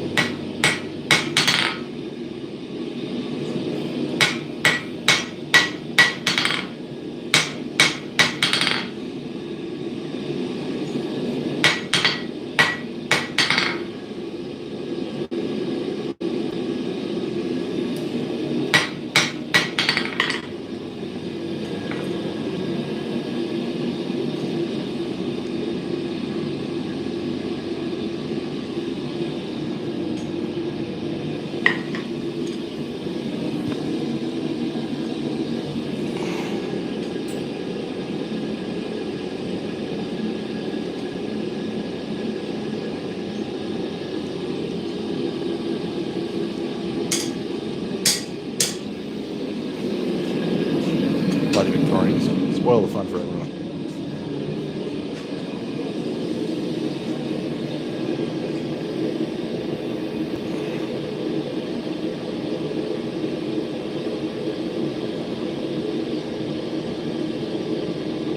Yeah, no, making wood swords will be a pain.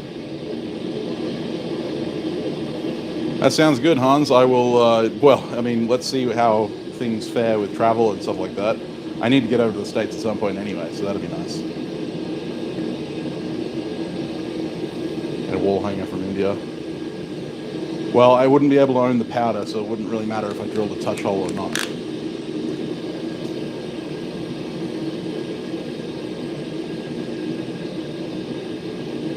Oh, that's fair enough, Rob.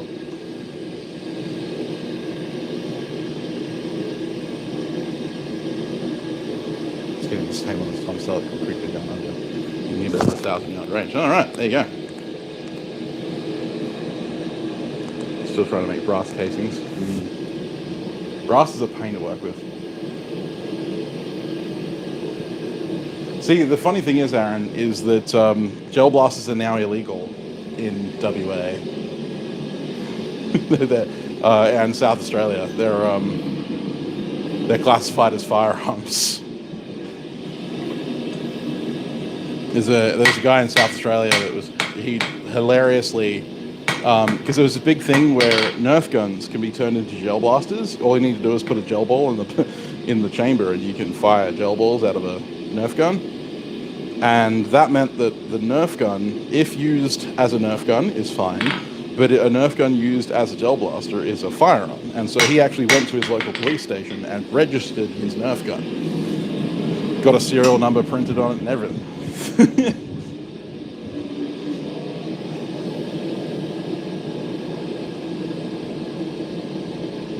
A gel blaster is airsoft, but it's worse.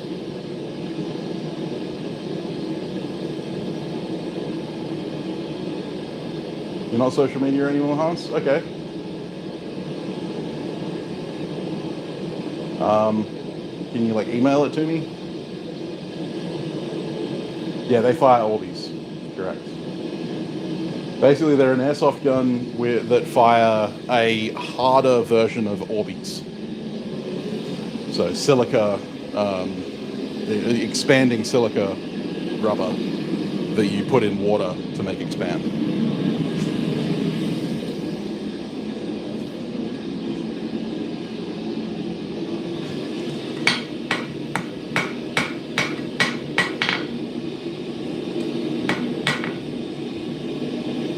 It was Australia's attempt at having an airsoft, like having competitive airsoft, because airsoft is illegal in Australia. So,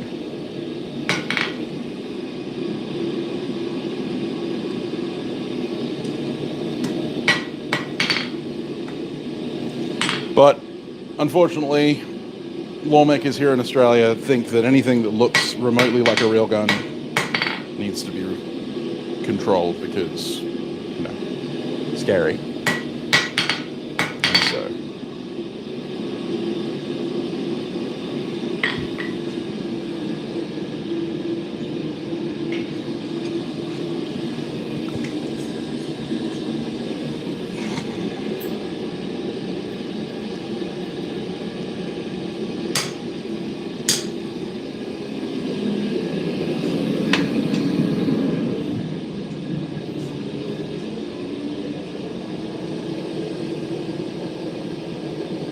There are definitely laws against owning a flamethrower in Australia.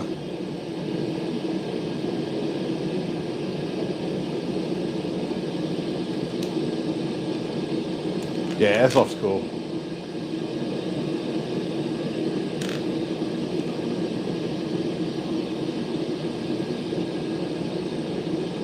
I would love to do airsoft, but yeah, ain't gonna happen, not here.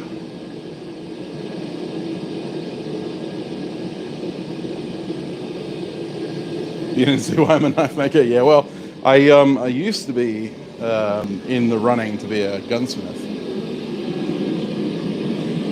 back in the day. I was a firearms instructor and on my way to becoming a gunsmith. That was where my dream lay. I was a massive gun nerd for a long time.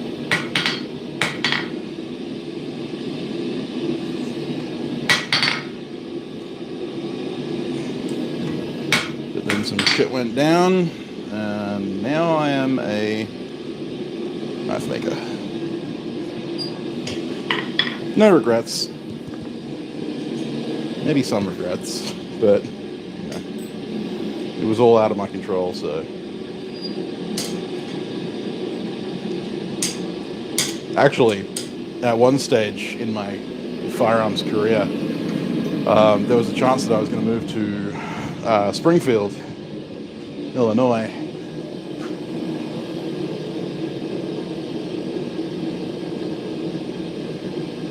For some reason you can't delete your post? Which post?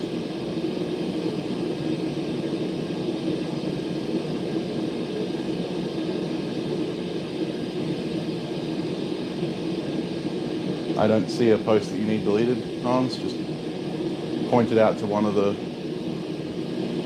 Hey, Donut, how you going? Make beef sticks nuts. And buy a weed burner. Oh, see, I bought my weed burner on eBay. It got delivered to me.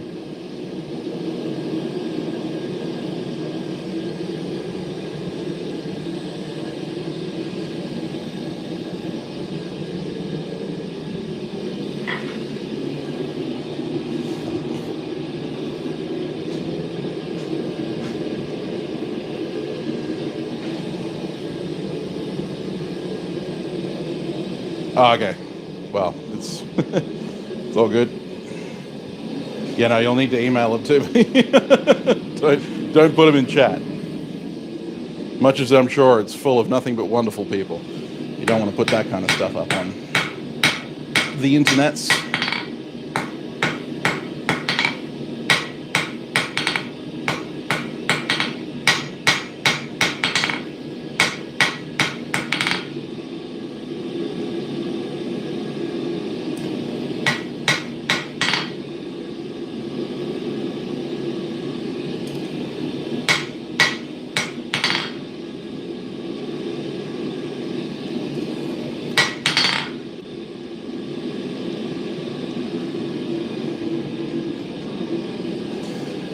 Yeah, there was a time when I was on the waiting list to become an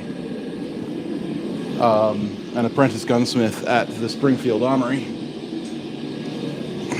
in the US. I was on the short list.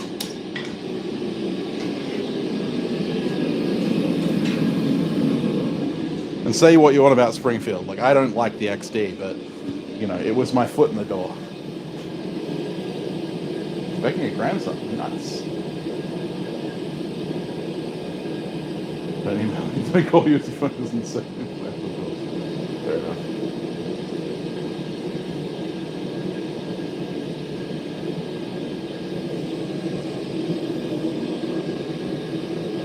You are wonderful people, Wayne.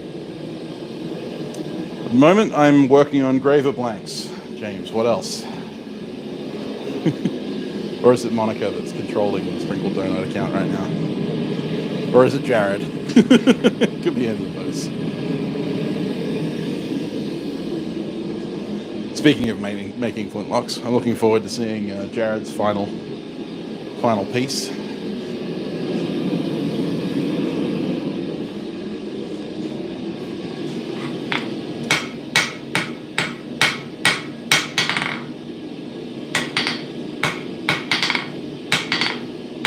But just think, if I'd managed to get my position at Springfield Armory, you guys wouldn't know who I am.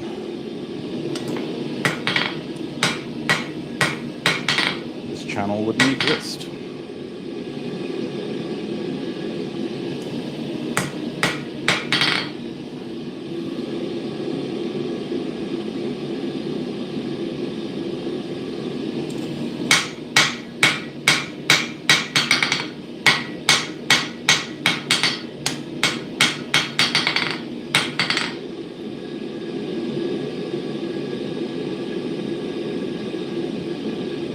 Community I've helped build wouldn't be here.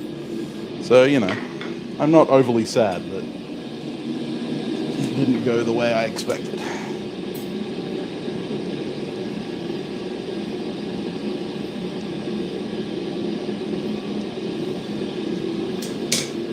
I wonder about what would have happened, what life would have been like, but, you know, some things are out of our control.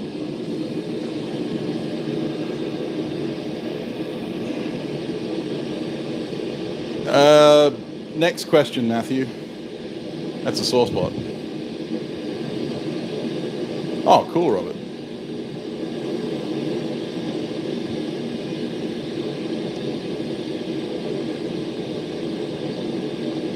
Number 13. Wow. Thank you very much, James.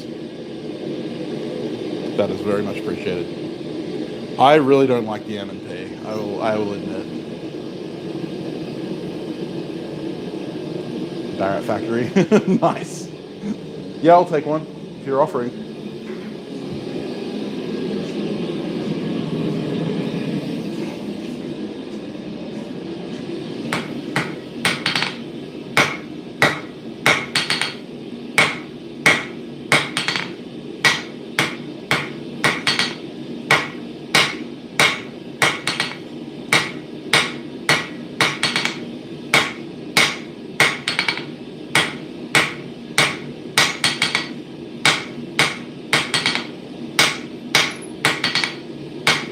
Can I get a Barrett 416 though, instead of a EM101?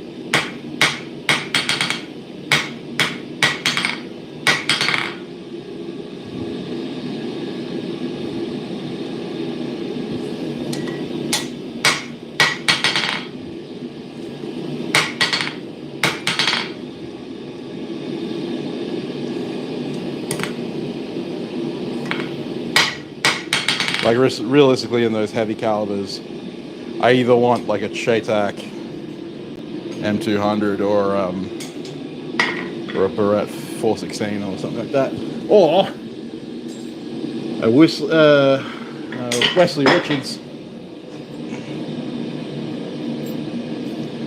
416 double or a 375 double. because I'm a wuss.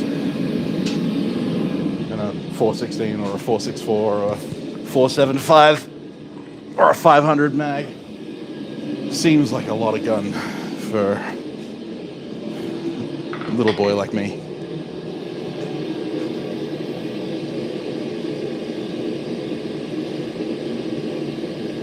What is a 50 cal? Well, I mean, it's a 50 caliber weapon, Wayne. That would be an arcade machine company, yeah, that's it. For your first AR-15, nice. You guys get all the fun. I don't have them, not really, but it would be fun. I mean, I fired AR-15s.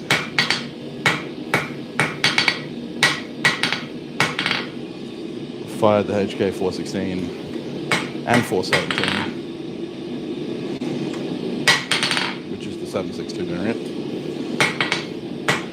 which is the replacement for the Mark 111,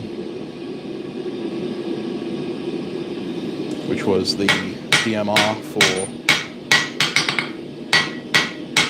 the Australian Commando regiments and the SAS.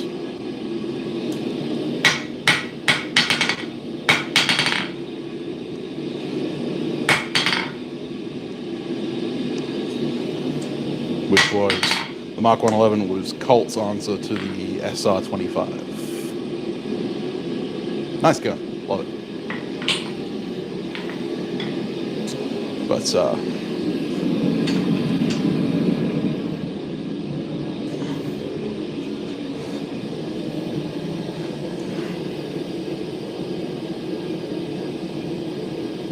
yeah, fair enough, Gary.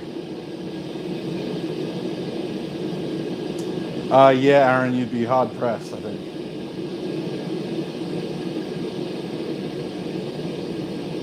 You have an AE, 50 AE, 416 Reedy, yeah. 416 Reedy would be my choice. Or a 375 H&H. I do love 375 H&H. One of the yeah, sure, one of the guns that I used out in Queensland was a 375 H&H Ruger No. 1 falling block, and I was like, ooh, I want one. I love my single action guns.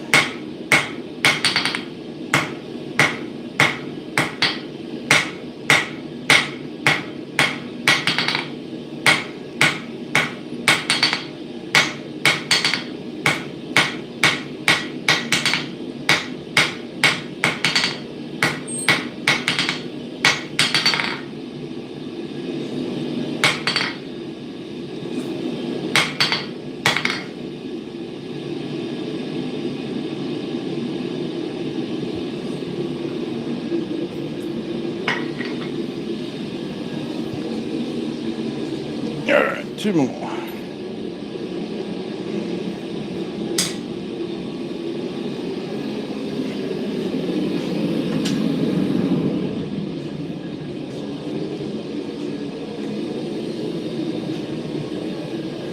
Written about them in books. Sure.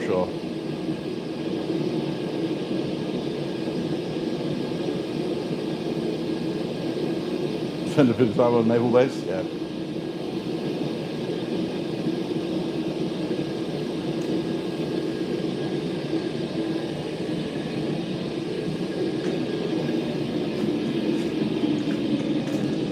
I think you've seen me do this enough times that you don't need to see it repeated and again up close. Play with an M60. Forge a sword and shoot a 270 at it. Yeah, that sounds like a good plan.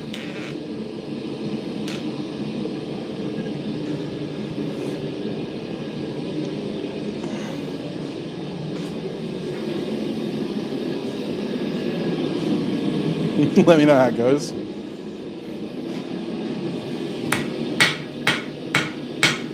You know, it's funny.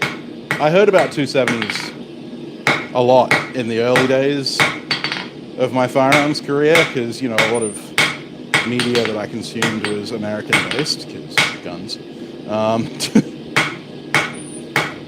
But I was always, like, I always assumed it was a small cartridge, because a lot of the media surrounding 270 was that it was like a slightly weaker cartridge than anything that you would use for deer hunting.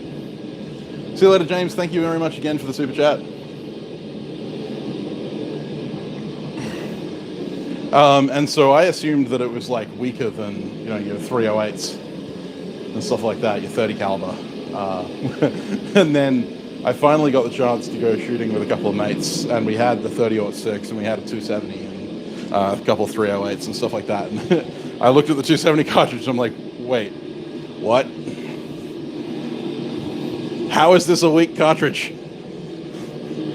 What they were doing was referring to the 270 as being slightly less kinetically dense than the 30-06, because the 270 is just a 30-06 casing, neck down to 270. But what they neglected to mention was that it was a 270, like a 27 caliber fucking bullet coming out of a 30-06 case, so it was moving like clackers.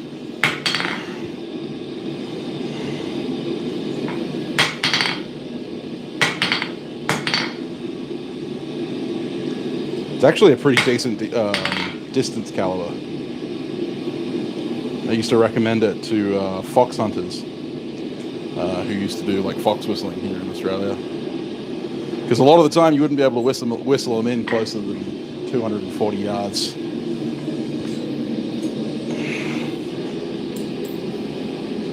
And while a 22 Hornet will shoot 240 yards, 223 will shoot 240 yards.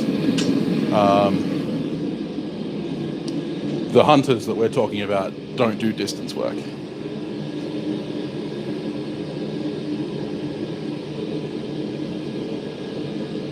The 224 was used in the march. Yeah.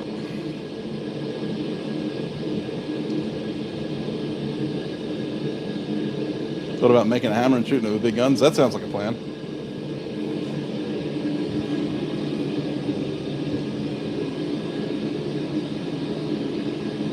Got the M77s. Yeah, I probably would have gone with the 270 now that I've, like, after I'd fired both calibers, and this was years ago now. But yeah, I would probably go for a 270 over a 30-06, although the 30-06 has that kind of nostalgic feel. I much prefer the ballistic coefficients on the 270.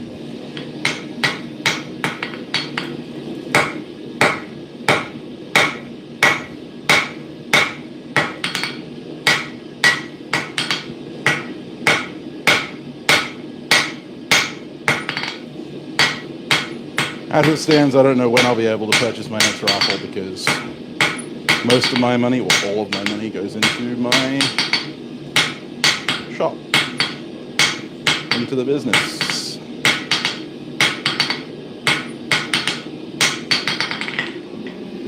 But I do want to get a 303 British Enfield. I'd like a number 4, but number 1 will do. Number 1 Mark III Star would be nice. Ideally, I'd want something like a Lithgow HT, but those are rare as hen's teeth, and you pay like 15 grand for one. See you later, Rob. 57 bullets.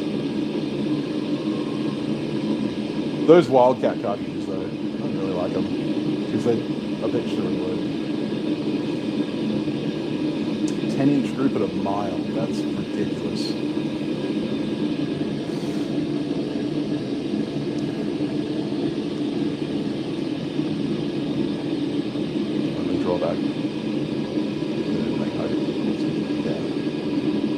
Well, yeah, I mean, Sierra makes their BTHP in pretty much any caliber you can think of these days.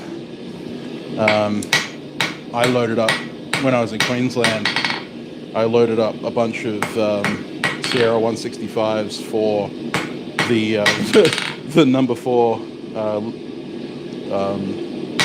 Enfield that he had for the Queen shoot. which is held out to 700 yards with iron sights, which is great fun.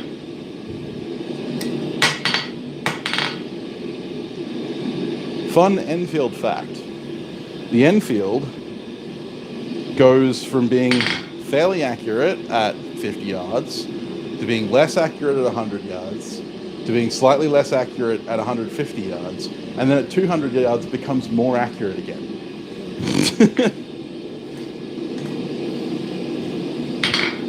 The way the barrel harmonics work inside the shroud, because the handle, the foregrip is basically a shroud. It doesn't touch the barrel anywhere. The barrel is free floated inside the shroud. Yeah, the way the harmonics work, it actually becomes less accurate at medium distances. Like the MOA blows out and then it comes back in again, which is kind of funny. Gun facts. 7.62 by 54R. Ah, you're a Mosin boy. Or a Dragunov. Or an RPD.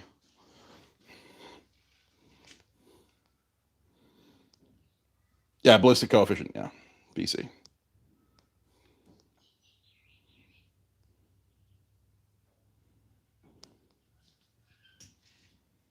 Well, yeah, Caitlin, that's because it's one of my many passions, and I don't get to talk about it very often. You can imagine, here in Australia, there aren't as many people willing to talk about firearms as there are in America. It's just the nature of the beast. And I haven't been able to travel in the shooting circles like I used to ever since like 7, 8, 9 years ago now. Just right about when I started knife making, actually, exactly when I started knife making, was when I left the shooting community here in Australia. That's all right, Hans. I enjoy it.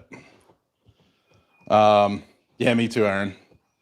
Yeah, like the thing is that once I left the firearms community and stuff like that,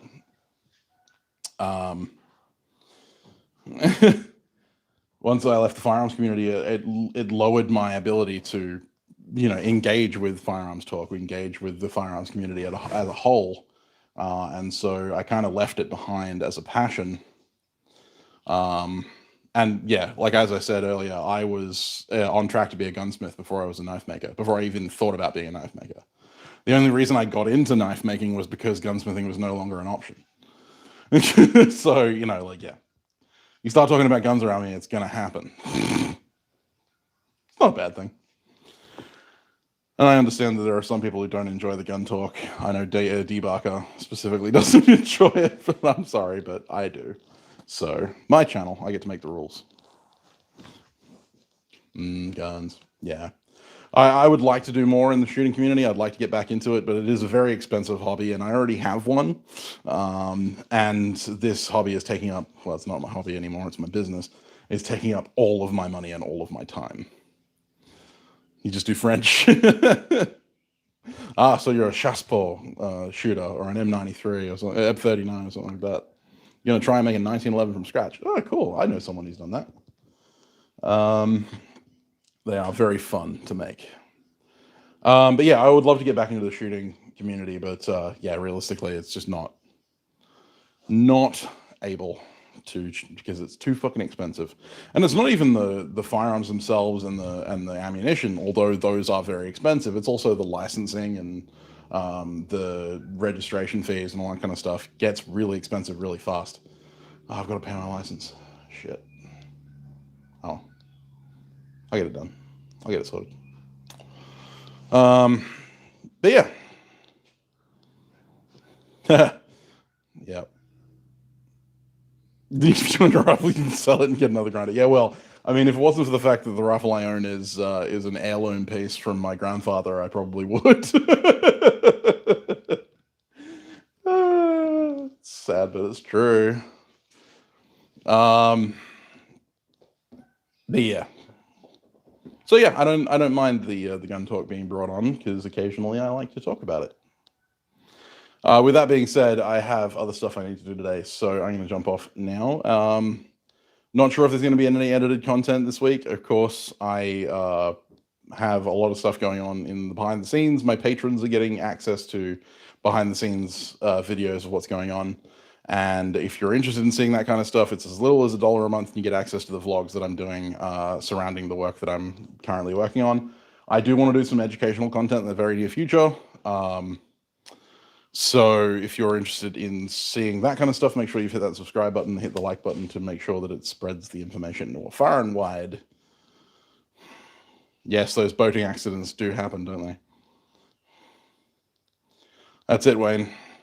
Got to finance that dream. But anyway, guys, I hope you have a fantastic day and night or wherever you are. And if you don't do anything I wouldn't do, and if you do, make sure you catch it on film, because I want to see it. All right, guys. Take it easy. Bye-bye.